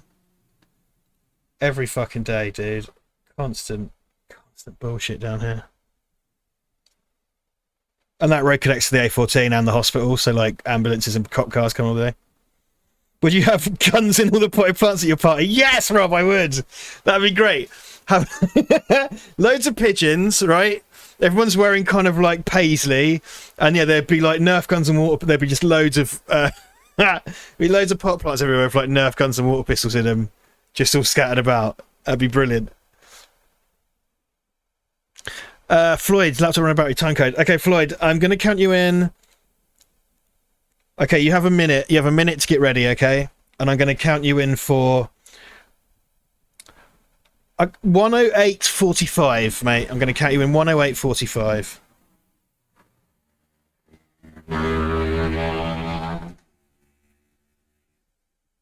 Fucking again. It sounded like you farted. Powerful fart. Yeah, I don't know what it is. For some reason, Cambridge really attracts motorbike dickheads. I don't know why. I don't think it's a particularly good place to motorbike. But even when I was a kid, it was like that. My dad said in the 60s there's biker gangs and shit here. Yeah, in fact, I know one of the pubs that's now a sushi restaurant used to be the upstairs kind of biker gang club. It's crazy. There you go.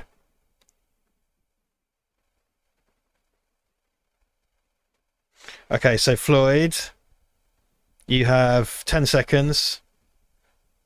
9, 8, 7, 6, 5, 4, 3, 2, 1. There you go. See if I can hear back.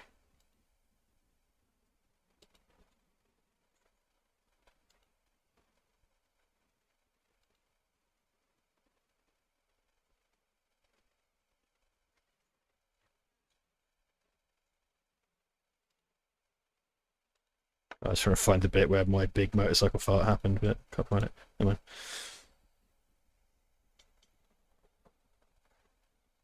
Sons of Anarchy Cambridge chapter. That bike went by just as you lifted up and leaned a bit over. Unbelievable. Everyone just thinks I'm lying about my big eggy farts. To be honest, you know, you're paying. I'd probably just it's OnlyFans territory, isn't it? I'll just fire into the mic for you if you pay me.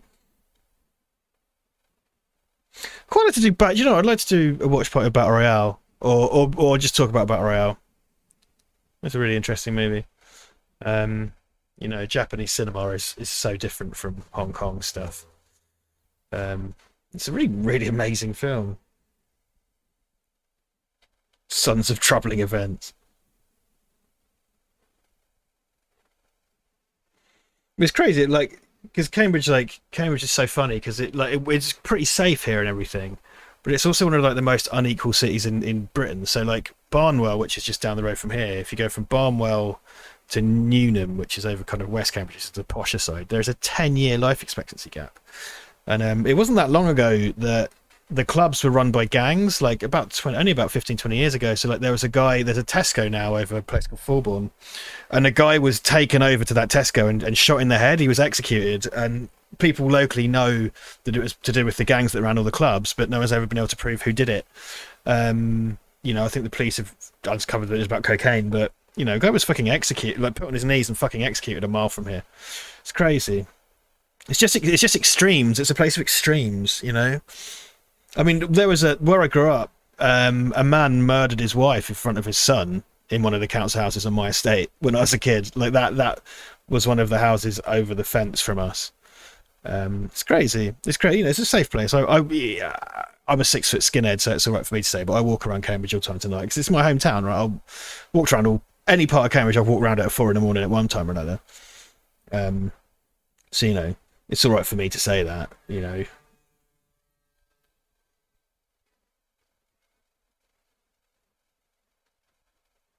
Yeah, suckers.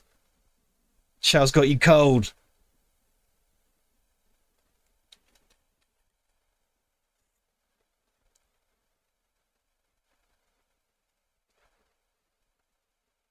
Yeah, Floyd, everybody does. This is the problem. This is what really irritates me about Cambridge is that everybody thinks it's just this big posh thing.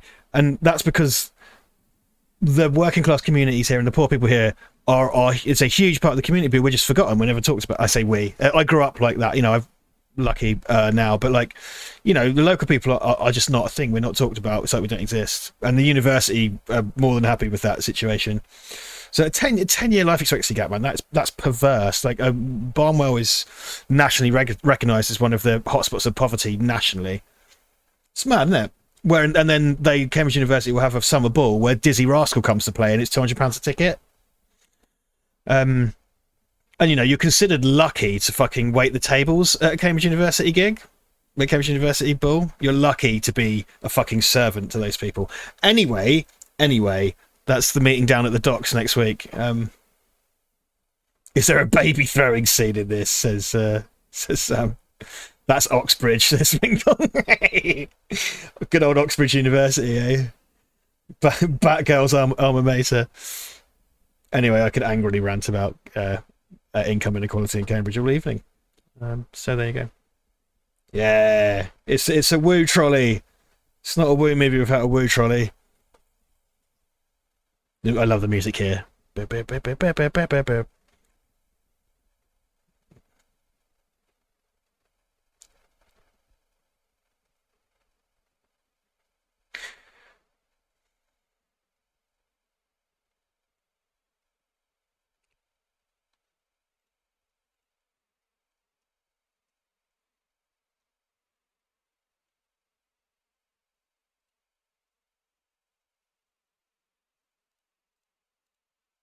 That's my bloody thing. Been watching Gangs of London, says Colin, because it has Colin Meaney in it. Good series. No wonder if it's accurate for representation of London, though. It's by Gareth Evans, isn't it? Of The Raid, I think, Gangs of London. I haven't watched it, so I couldn't tell you. I wouldn't know. £200 a ticket, says Snorlaxis, heavy metal fan, has a heart attack, never pay more than it. Yeah, well, you can only go by invitation. You can only buy tickets in twos. It's £200 a ticket, and they have these insanely lavish things. So, Basement Jacks played there, and like fucking Arctic Monkeys, I think, and then they have a fucking Ferris wheel and a hot air balloon. It's disgusting. I've worked at a ball. I've filmed a ball once. Absolutely insane. Why is there a rivalry between Oxford and Cambridge? That's historic. That goes back to because Cambridge split off from Oxford in 1208. The university was a kind of spin-off of Oxford, so there's a rivalry. The great thing about the Oxford-Cambridge rivalry is that local people don't give a fuck. Everyone at the university goes on about it, and none of them are from here. Like, they're all coming from America or whatever to go do their degree. Like, locally, we don't give a shit. Like, no one gives a fuck. It's their fucking university horse shit. Again, it makes me quite angry. I could talk about it all day. I hate it. I hate it so much. I fucking hate Cambridge University. They're a shower of cunts. Big employer locally, though. I filmed there a few times. As I filmed, it wasn't a Mayball, was it? No, it wasn't. I didn't film a Mayball. I filmed a Mayball style event that was at King's, which must have cost a lot. The next time we hear of Cambridge in the US is when there's something sciencey. Lots of sciencey things here. It's true. I filmed Chris Curry of Acorn Computers and ARM last week at the Computer Museum. Again, not before. Jesus, you Brits can hold a grudge. You better believe it. 800 years. 800 years. Gareth Evans' Apostle is rather good, says Smokes. I must say, I wasn't that impressed by The Raid. When The Raid was coming out in, I guess, 2011, it looked like this amazing thing, and I wanted something more in the mold of a John Woo movie, and I thought I was getting kind of like a John Woo type thing. And when I watched it, it was good, but it was just kind of empty. It was just sort of like the endless march up and down the floors. There wasn't really any story. Then I fought an emboss that ended, and I was like, I didn't see what everybody else saw in The Raid. I just found it quite tedious, if I'm honest. And I saw it pretty much when it came out. Because we were at Kapow Comic Con with Ivan and my friend Tom Kennedy in 2011 or whenever it came out, and we went and saw it in London, down in Islington, at the View in Islington, which has a lot of events and stuff. And it was a tedious and kind of empty experience, if you ask me. But there you go. Very nicely appointed, of course. Amazing choreography and the such, but I just didn't find that interesting. I'm sorry. Andrew K, I bought tickets for Rage Against the Machine / Run the Jewels right before COVID-19. It's now been postponed to July 2022. Yeah, I've got tickets for Run the Jewels O2 for next year. I've got tickets for Alan Partridge as well, which are for next year. Our tickets for Alan Partridge, my brother bought, are for June 2022. I was just like, what the fuck? And my friends like bought the Run the Jewels ones. I was like, oh, when's that? And they're like, oh, it's 2022. It's like, fucking Jesus. Charles Xavier and James Bond went to Oxford. That's true. Fascinating. I did sing. So Great St Mary's Church is the like Cambridge University church, and for some reason my fucking primary school our choir got to sing at that church, and I sang at that church when I was like 11, long before my balls dropped. I mean, the idea of me singing is terrifying. Like when I was a child, apparently I could sing well enough to be in a fucking, comprehensive school choir, which is not saying much.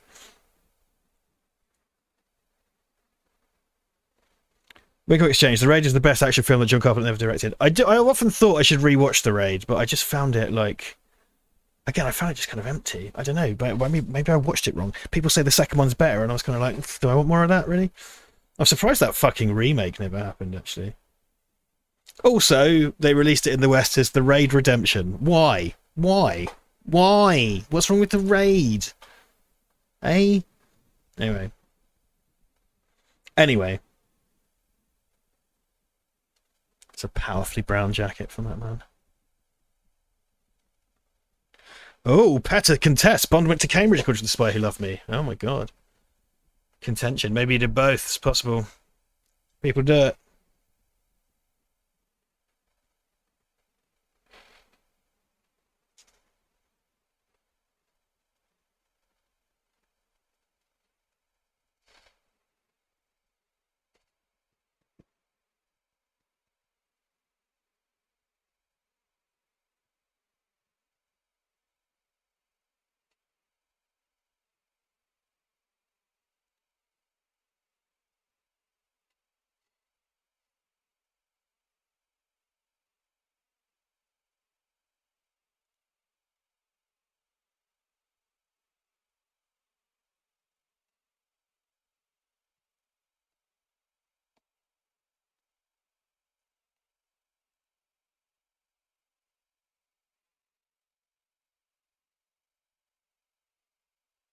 This is debate Duncan must settle.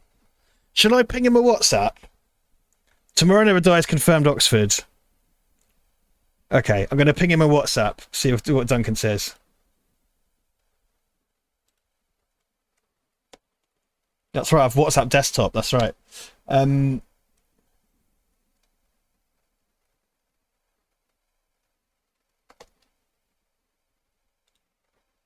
Is that how you spell non sequitur?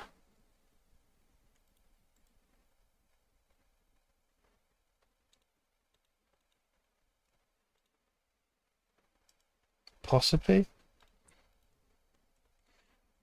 People in the chat are debating whether or not Bond he's going to be sat at home with his baby to say what the fuck. Bond went to Cambridge or Oxford. Apparently there are conflicting reports in the film. What say you? Now, he could be getting a baby down for the night, God knows, but I've written to Duncan, so let's see what he says. Michael said, Michael, what a way to enter the chat like that. Brilliant. He was only porking that Danish chick at Oxford.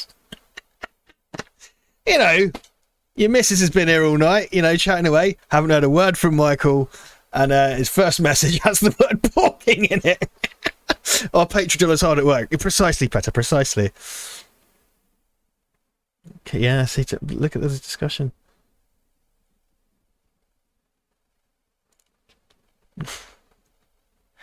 When Denise Boobies comments on his Russian, he said Oxford. Keeping it classy in the chat tonight. Fucking love it. Fucking love it. We have to see, aren't we? We'll see what happens. I'm quite interested to see.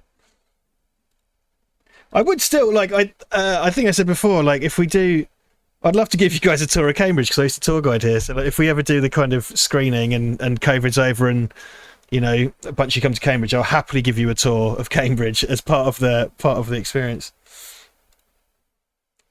I think he's referred to as having been to both in the films, not sure in the books. Yeah, because he could have done a postgrad. That's what I thought. He could have done a postgrad.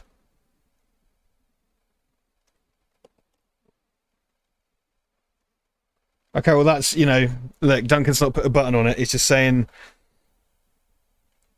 what more news as I have it. The movie's kind of properly kicking off as well. We get classic John Woo finale. When I know a star, been here all night. Good man. I don't want to be murdered in Cambridge. Floyd, there haven't been any murders in ages. It's fine. I mean, we're probably due one. Actually, that's not true. I think there was a murder. No, actually, there might have been a couple of murders. But don't worry about that. It's statistically safe. It's a statistically safe place. He took Oreo into languages at Oxford and You Only Live Twice. I think it's in The Spy Who Loved Me when he meets an old friend from Cambridge.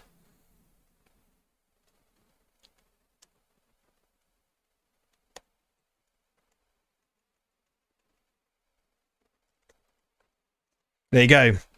He took Oriental languages at Oxford and You Only Live Twice, and I think it's in The Spy Who Loved Me when he meets an old friend from Cambridge. Or is it multiple bond theory? Could be multiple bond theory. Maybe the different bonds went to the different colleges. Perhaps it's that. Yeah, Doug is saying both. And he says, both, I guess, but it's not like there aren't any other inconsistencies in the series. There you go. Love the music here.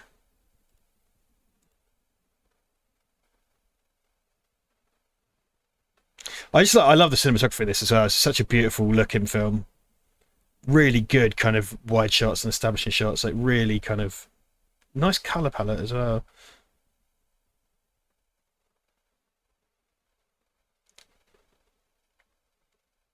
Will the murder sites be included in your tour? I mean, they can be. That would involve going to a council estate and a Tesco. So probably not, to be honest. I mean, if you really wanted to, I can.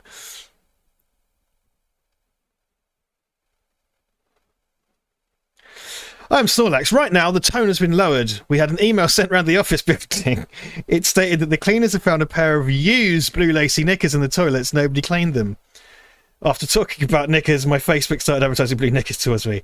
Do you know what? The most upsetting thing about that is used. Very vague. Very vague. Used. What does that mean? It's poo, doesn't it? Probably. Or jizz, or pee. Any of those things. Maybe someone ate pudding out of them. Who's to say?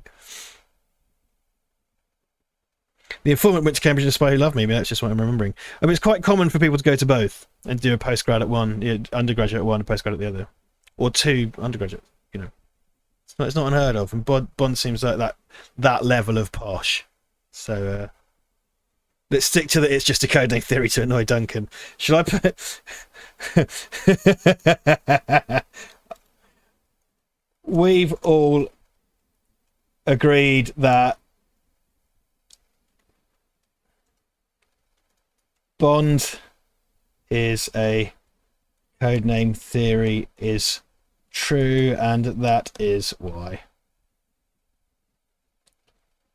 There you go. I'm gonna get a fun response to that, I bet. Yes, it's all kicking off. Yeah.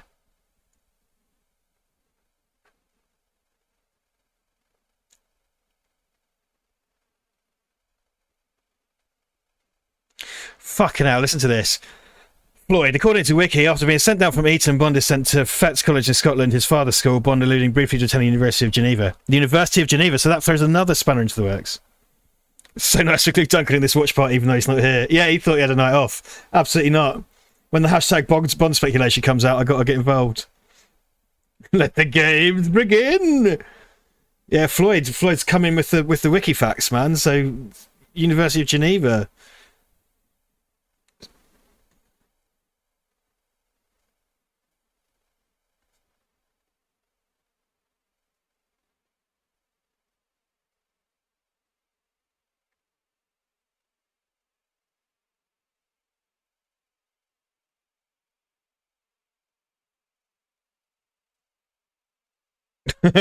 Okay, I've just seen the little notification, and he sent a GIF.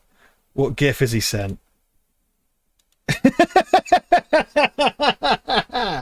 It's a sad and angry Robert Downey Jr. Guys. That's what he's sent to you.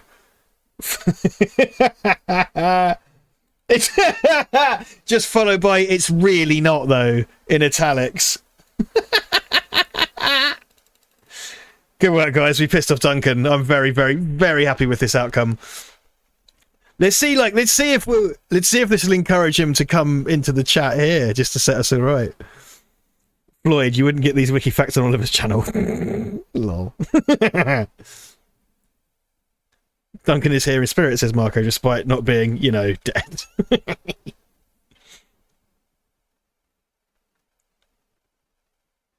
I wonder where I put...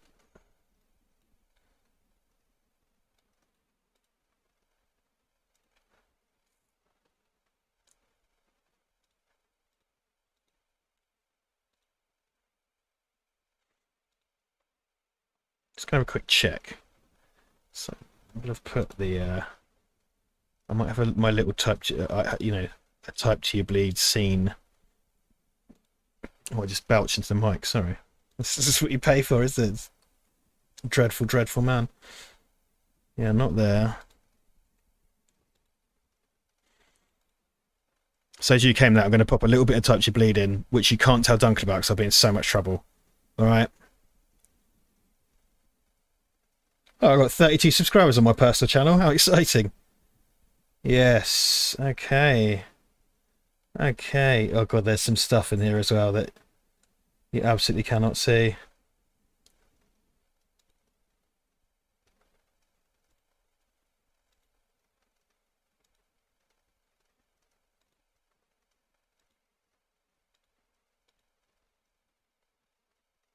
Okay. I found my scene. I found my scene that's going to get me in trouble. Ha ha ha ha. It's quite exciting. I just can't help myself. I'm really bad like this. So, yeah.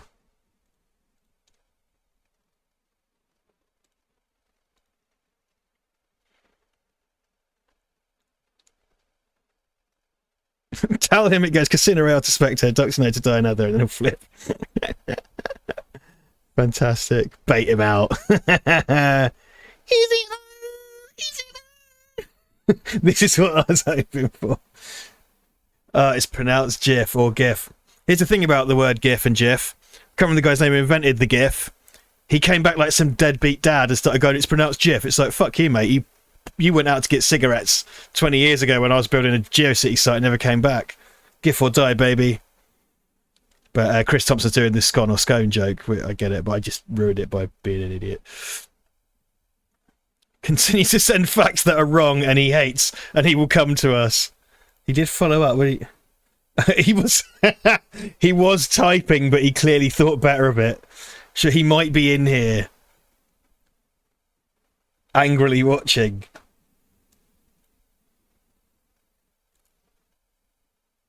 You can't have a better tomorrow without showing on fat.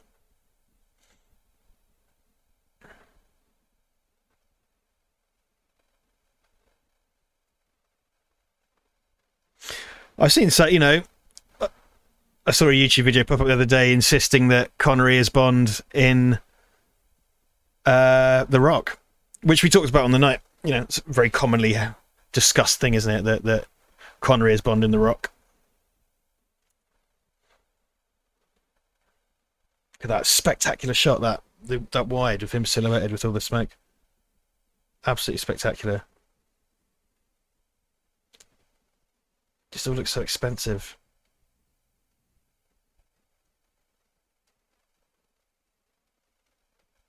Probably the same guy that changed GIF to SIF. Exactly, precisely. Exactly that. Yeah, ho, you're surrounded, you dingus.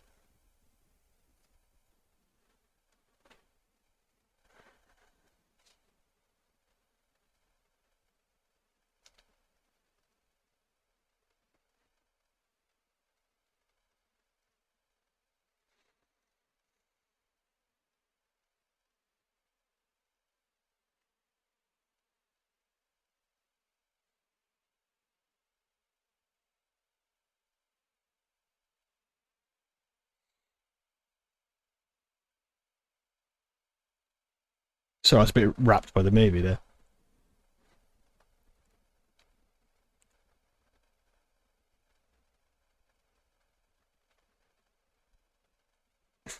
I'm for the cinematic universe in which Bond is also the same man, but reincarnated in the weird future of Zardoz. You do see Connery's dick in Zardoz, right? They strip him naked and examine him in their kind of utopian society. I've watched. So I should watch Zardoz again. It's so fucking weird. I watched that when I was a kid. I was just like, what the fuck is this?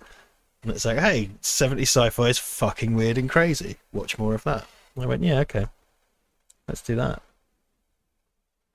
Blow.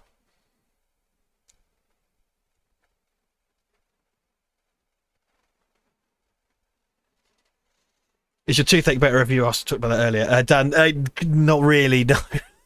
It's been a bit easy today. I've got to get a fucking dentist. I think I'm going to need a root canal or an extraction, which is going to be great to avoid an abscess, because that would be great. Yeah, no, that's.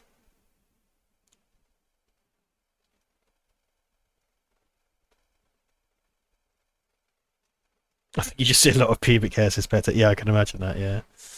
Oh my God, Floyd! It's a shame they didn't do a Rock 2 where Connery, Moore, and Lazenby team up like a spy version of the Expendables. That would be amazing. Imagine all the people that would have fucking aneurysms if that happened. It'd be so good. Yeah, it really is. Zardoz and its crazy psychosexual stuff.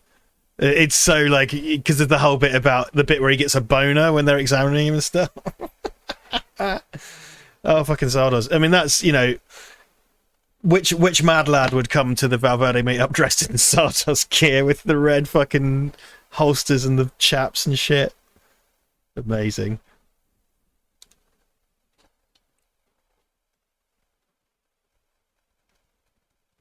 A sadder tomorrow.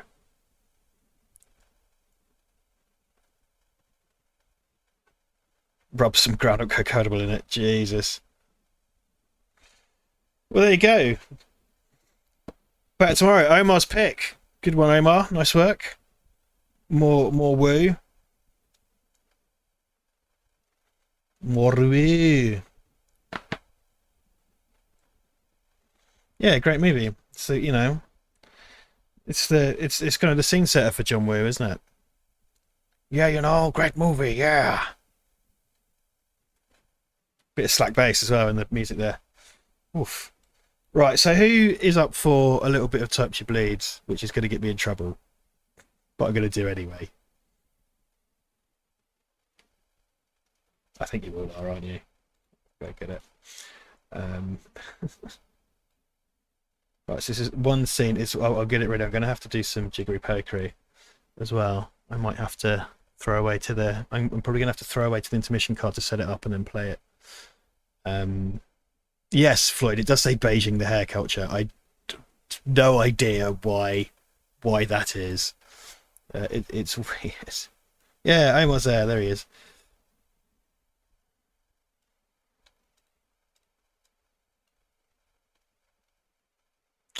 Yeah, I'm gonna have to. Yeah, I will have to jiggery poke to make this work. I think just so you can have the sound as well. So we're in so much trouble. You're gonna show the whole thing? God no, no. This is 90. This is 90 seconds of the movie. This is one early dialogue scene. I'll definitely get a telling off. Only if he finds out, which I don't think he will. So nobody. And I'm being serious. Please don't grass me to him. Like on the fucking main watch party, whoever does is in so much fucking trouble because he's gonna be really producer could be really pissed off with me. But you know, it's fine. Everything's fine. Let me just add audio output capture.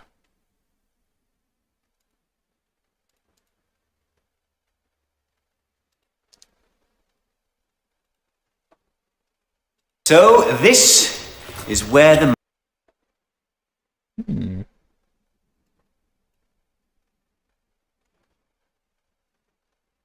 magic happens. Okay, you guys got that right. That was Mike saying this is where the magic happens. So this. Okay, cool. So yeah, Pictures. Okay. Yeah, but Duncan, Floyd, you will get found out. Duncan doesn't watch the watch parties back, dude. Come on. I was looking through shots for scoping the effects and ended up just getting caught up in the scene. Thank you, Rob. I'm glad it's effective because the one Rob has seen is so rough. It's so rough. Okay, so this is a scene from very early on in the film. It's a scene-setting scene, dialogue scene. It's not color graded. This isn't final sound. There are some janky bits of dialogue and stuff that have been overdubbed and fixed. This is actually an edit from April that I just happened to upload for the crew to look at. So this does not reflect the final product. Doesn't even reflect what I have at the moment. So this is a little 90-second scene which kind of sets the scene. You got good old Mike and Duncan in it. Just need to set up a desktop capture so you can see it.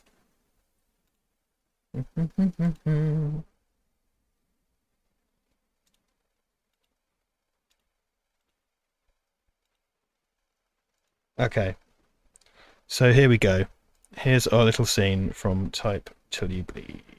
Just make sure it's not horribly loud. It's going to be horribly loud, isn't it? Oh, this is where the magic happens. We've got all the classics here, so you shouldn't get bored.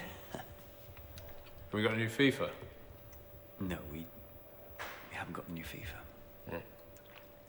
Yeah, just came out, I suppose. What were you playing before? Slot Mad Casino. The Slot Mad Casino. Yeah, it's like a fruit machine, but on your phone. I won a £5 on the bus over. How much you put in? A tenner, but I'll get it back though. Right. Okay, this way. Great. Looks like we have to get the place fumigated again. Anyway, behold. The Jupiter P55. Real life creepypasta. Creepy what? Creepy. Never mind. The team that built it died in a lab fire. The surviving benchmarks show it was equal in power to a modern gaming machine and with wireless connectivity. The official story was the Soviets were working on a way to network Moscow's mass transit system in the years before the wall came down. More than likely a defense thing. Nobody knows how to turn it on. And there's no obvious power supply. Now, my personal theory is that...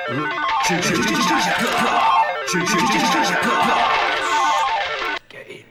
Okay, let me walk you through everything, and then I can leave you to it.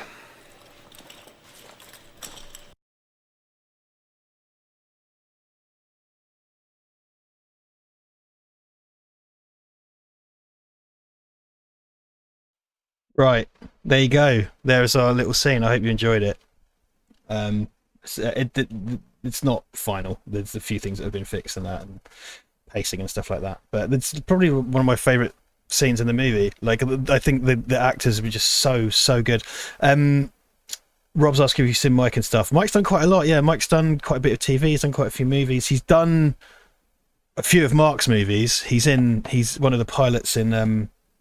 He's one of the pilots in. His name's Michael Geary. You can find him on IMDb. He's one of the pilots in June Drifter. He's in the Doctor Who live thing that's in London at the moment. So he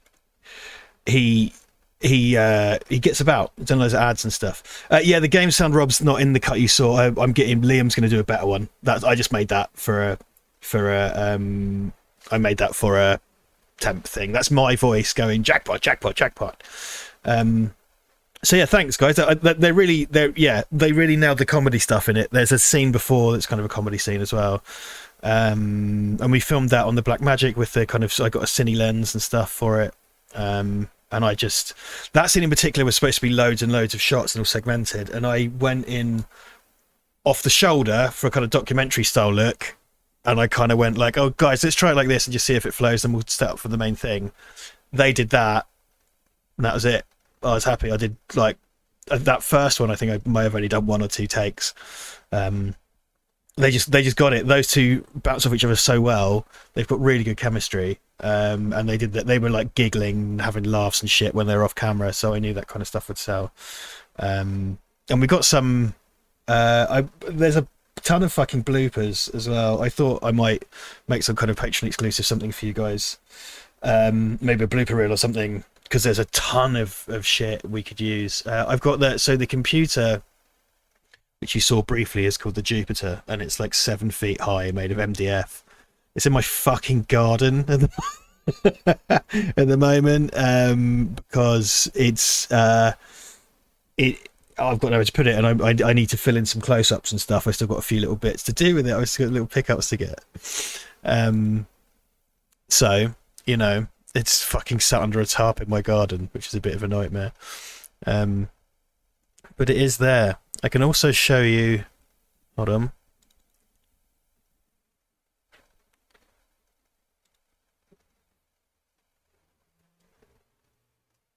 Can we expect any Dutch angles? No, nothing like that. I didn't do any Dutch angles, no. Lots of, I did more kind of like subtle bits of motion, a few tracks, some extreme close-ups and stuff, but no Dutch angles. I focused mostly on lighting, really. Annalise would make a great birdhouse. Yeah, it would. It would make a great birdhouse. I'll tell you what, I'll show you something else real quick.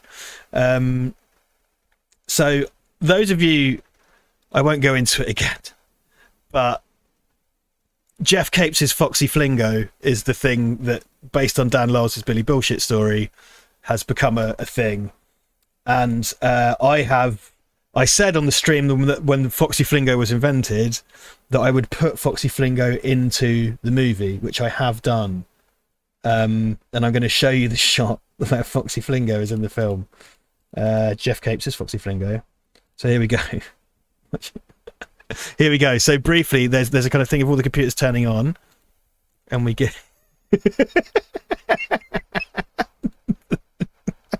So that is in the movie.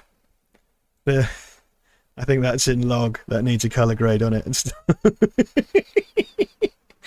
It's great. It was so lovely to get a little Val Verde in joke in there. It made me so happy.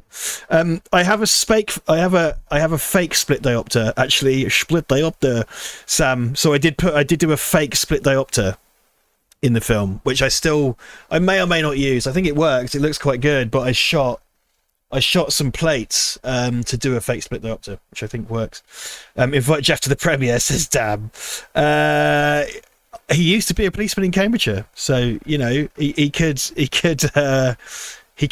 maybe he'll come. Maybe we'll get Jeff on. He's got to be getting on, isn't he? Bless him. But yeah, I'm really proud of that.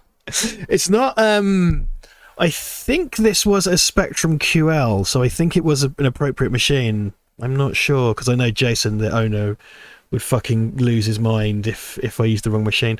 I had fucking you see the inside of the computer at one point, and fucking Jason was stood over my shoulder going like, "You wouldn't have an IDE cable in there. That cable's from the 90s." I mean, that's fuck off, mate. Get the fuck out of it. Yeah. So I would still like I think I said before. Let's have a quick scrub through here. Oh. Go. Here's our little scene from Type Till You Bleed. Just make sure it's not horribly loud. Yeah, I'm really happy with the look of it. Oh, this is where the magic happens. We've got all the classics here, so you shouldn't get bored. Have we got a new FIFA? Right, yeah. So, Flingo's in there. If you watch Polybius High Shirt, you could watch it as What Not to Do. It's not that good as a comedy. No, I did bless Ashens. Like I did watch the Game Child one, which was, you know, not great. But you know, his heart. I think his heart was in the right place, and I think that with Stuart Ashton, I think his heart's in the right place. Polybius Heist. Yeah, I saw some material from it. It's again, I give it a lot of goodwill.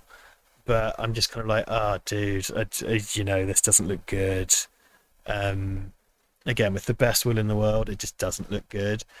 And I don't want an Ashens thing to fail or be bad, you know what I mean? I'm a little bit, something I found, this is really bad, but it's just sort of, anyone who watches like UK gaming YouTube channels, there's a thing that happens quite a lot. So I watch like Retro Man Cave quite a lot, and I watch Kim Justice, and I would try not to watch Nostalgia Nerd, I can avoid it. Dan Ibbotson, I kind of watch. They do this thing where they have when they quote someone, they have a guest come on and read. So someone, a host of another channel, will read the text, essentially acting out the real life person's words. And something that's crept into UK gaming channels a lot, or retro tech channels, is every now and then I'll be watching the content that I've loved for years, and fucking Oliver Harper turns up doing a voiceover. It's just a bit like, you know, good for him, but I have to have this fucking dug up for me when I'm watching, you know, the content that I enjoy. I mean, just minding my own business. You know, something I fucking put behind me, and then his fucking voice flings up, and just like, dude, really? Come on, can I not get a break from this fucking guy? So, and that's because of his association with Ashens and stuff. They're all pals and buddies and stuff, you know. So I'll just be minding my own business, watching a video about Jack Tramiel or something, and then there'll be his fucking voice. It's just like, ugh. So anyway, being a bit bitter, but anyway. So no, I have not watched Oblivious Ice as a short version. I know it's kind of like, because it's not, our machine isn't an arcade machine. To me, it's a computer. It's a Soviet computer. It's like a mainframe, you know, rather than an arcade that happens to have a kind of game on it, because it kind of beguiles him. So it's kind of ambiguous. I think the tone of it, definitely from when I wrote it, the tone of it is like the League of Gentlemen or Inside Number 9. And I definitely viewed them as League of Gentlemen. When I was writing it, they were League of Gentlemen characters. And it's classic. You've got kind of one sort of idiot and then one sort of kind of slightly by the book person who is frustrated by the idiot. It's a classic comedy setup, but they have like these kind of really small concerns. I think that's the thing that League of Gentlemen does. People have very small concerns, you know, little kind of petty, small things. Mundanity, you know, a lot of mundanity. Retro Man Cave featured a game I was involved in recently, a LucasArts style RPG version of Mass Effect. Oh no shit, that's cool. Yeah, I like Neil. Retro Man Cave's a great channel. I really love Retro Man Cave. He's built an actual kind of exhibition centre, and I think if I went to it, like Jason would call me a traitor. But I like Neil. I've spoke to him on DMs once or twice a while ago. I know he's collabed with Oliver, and I don't know if that's kind of probably blackened my name a little bit, but he's a nice guy, and his channel's lovely. As you know, like, well, as you watch me build the console, I cosplayed, did an impression of him at the start, which I don't know how well that went over, but I really like his channel. I really like his show. I think it's really, really great. You know, if you like retro tech stuff, which I obviously I do. I wrote a fucking film about it. So, you know, yeah, good channel. Yeah, you know, great channel. Have you enjoyed the recent Inside Number 9 episodes? I've not watched them, Phil. I was waiting for them to finish, and I'm going to watch them in one hit, because I've managed to miss them, which is really stupid. But yeah, I'm going to try and get them on in one hit. Thank you, Floyd. I appreciate that. Well, we're going to, yeah. So, like, Rob, who's in the chat, is working behind the scenes. Liam's doing some stuff. Yeah, can't wait. I mean, to be honest, I can't wait for it to be done and to be out. I mostly want you all to see it. That's my big, you know, I'm sure, yeah, I won't speak for Duncan, he's probably the same, but I think my big goal is for you all to watch it. I want, you know, the Val Verde team to watch it, because it wouldn't exist without any of you, without you lot. And really, it's for you, really. Like, it's something, because we've got all these ideas about getting for festivals, and Mark said to me the other day, it's like, just don't forget, like, your core audience really are your Val Verde audience, because they've supported you and they follow you, and they get your humour and they get your kind of sensibility, and they get how you feel about movies and stuff. I'll be honest with you, like, I didn't have as much time to prep it as I'd liked, and I didn't get enough time in the museum shooting it, and it was rushed, and I always knew it would be rushed. I think we did the best job we could do in the circumstances. So I had all these big lofty ideas, and I had to make a ton of sacrifices. But I still think it came out well. I'm really happy. Like, you know, if I'd had more money and more time, I would have put in all these elaborate things, but I didn't have time. And I think what we pulled off with the time and the money is really, really spectacular. I mean, saying to Simon is like one of my best friends. He was the AC on the film. Massive pain in the arse as well. Bless him. He's probably watching this. He's a patron. Huge pain in the arse. You know, I said to him, like, even if, knock on wood here, but even if, like, we released it and it was a huge failure and everybody laughed at it and it would, like, become pointed at and laughed at and it was humiliating, I'd still be able to say, like, hey, look, I directed a movie. It's all I've ever wanted to do. I made a narrative film, you know, and if it's a massive fiasco, hey, you know what? The next one won't be. Move on to the next one. Just keep going. You know, don't give up, even if it's a shit show. You've got to keep on going. So that's why I'm already, you know, wheels already turning for the next one. I know what the next one's going to be. I'm really excited for the next one. I really want to work with Mike again, and I really want to work with our crew again.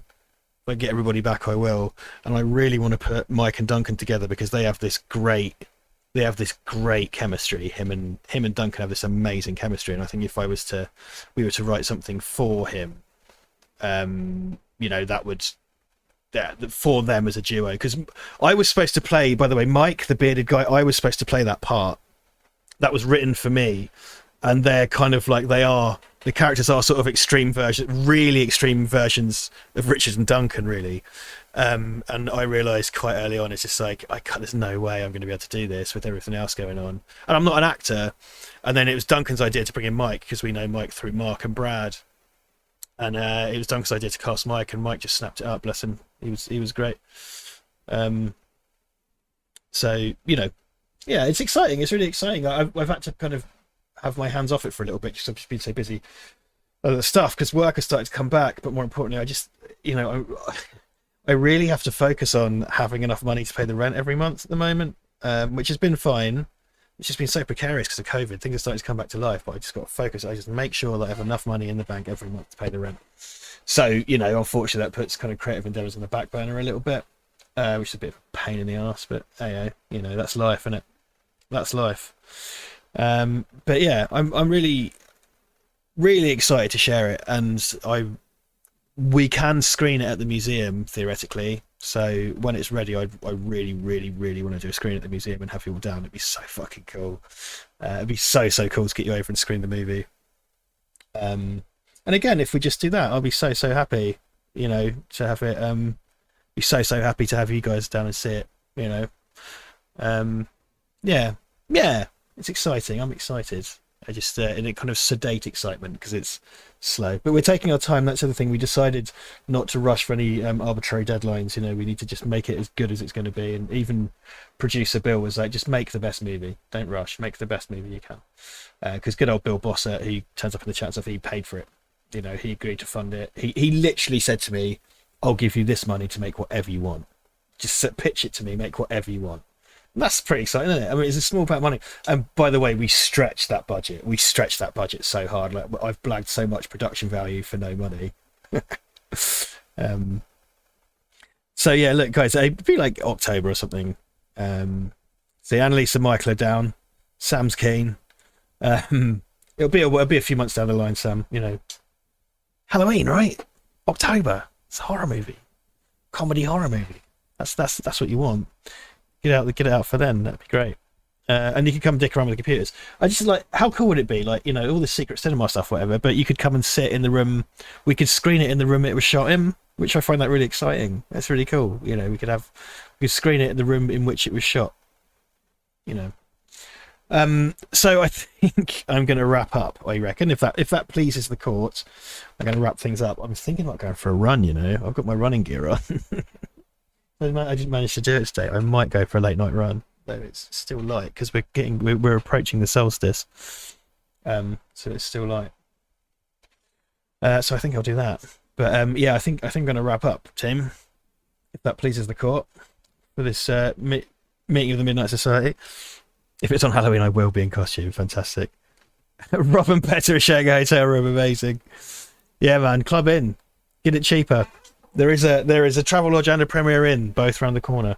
If you stay at the Travelodge, it'll be the same one that co-star Mike Geary stayed in for the shoot. So, you know, you could bask in that type Jubilee glory, you know.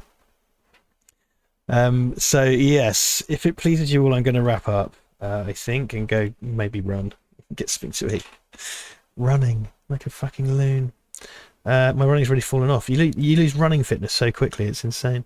Yeah, Rob, the cabinet's in my bloody garden. I have to dispose of it. I have to get it disposed of. I think Sanjay, who built it's going to come and get rid of it. So I have to get rid of the cabinet, but I need it for a couple of shots. I still got this huge thing. Wickham Exchange, thank you for coming. Don't mind me. You crack on. Thank you for coming. It's always lovely to see all of you as ever. I'll try and get more content out. I've been trying to get more content on Patreon, and I will do. I've just been so busy, but I will get you guys something exclusive. I might just randomly jump on for a stream, a gaming stream sometime, so you can come and chat. I will do a So You Want to Be a Filmmaker stream as well, and I will make some filmmaker episodes as well. So yes. So yeah, thank you all as ever. It's always great to see you, and keep your choices in your back pocket for next time. And at least one day you will have Raw. Patter, one day you'll have Zombie 2. One day, I'm excited for Zombie 2, to be honest. But there you go. Well, I tell you what, Rob. One thing will be at the premiere. There's something that I can't say. Rob, there is a prop that you and I both know that will be there. A prop will be there. Hold on, I'll show you what else before I go.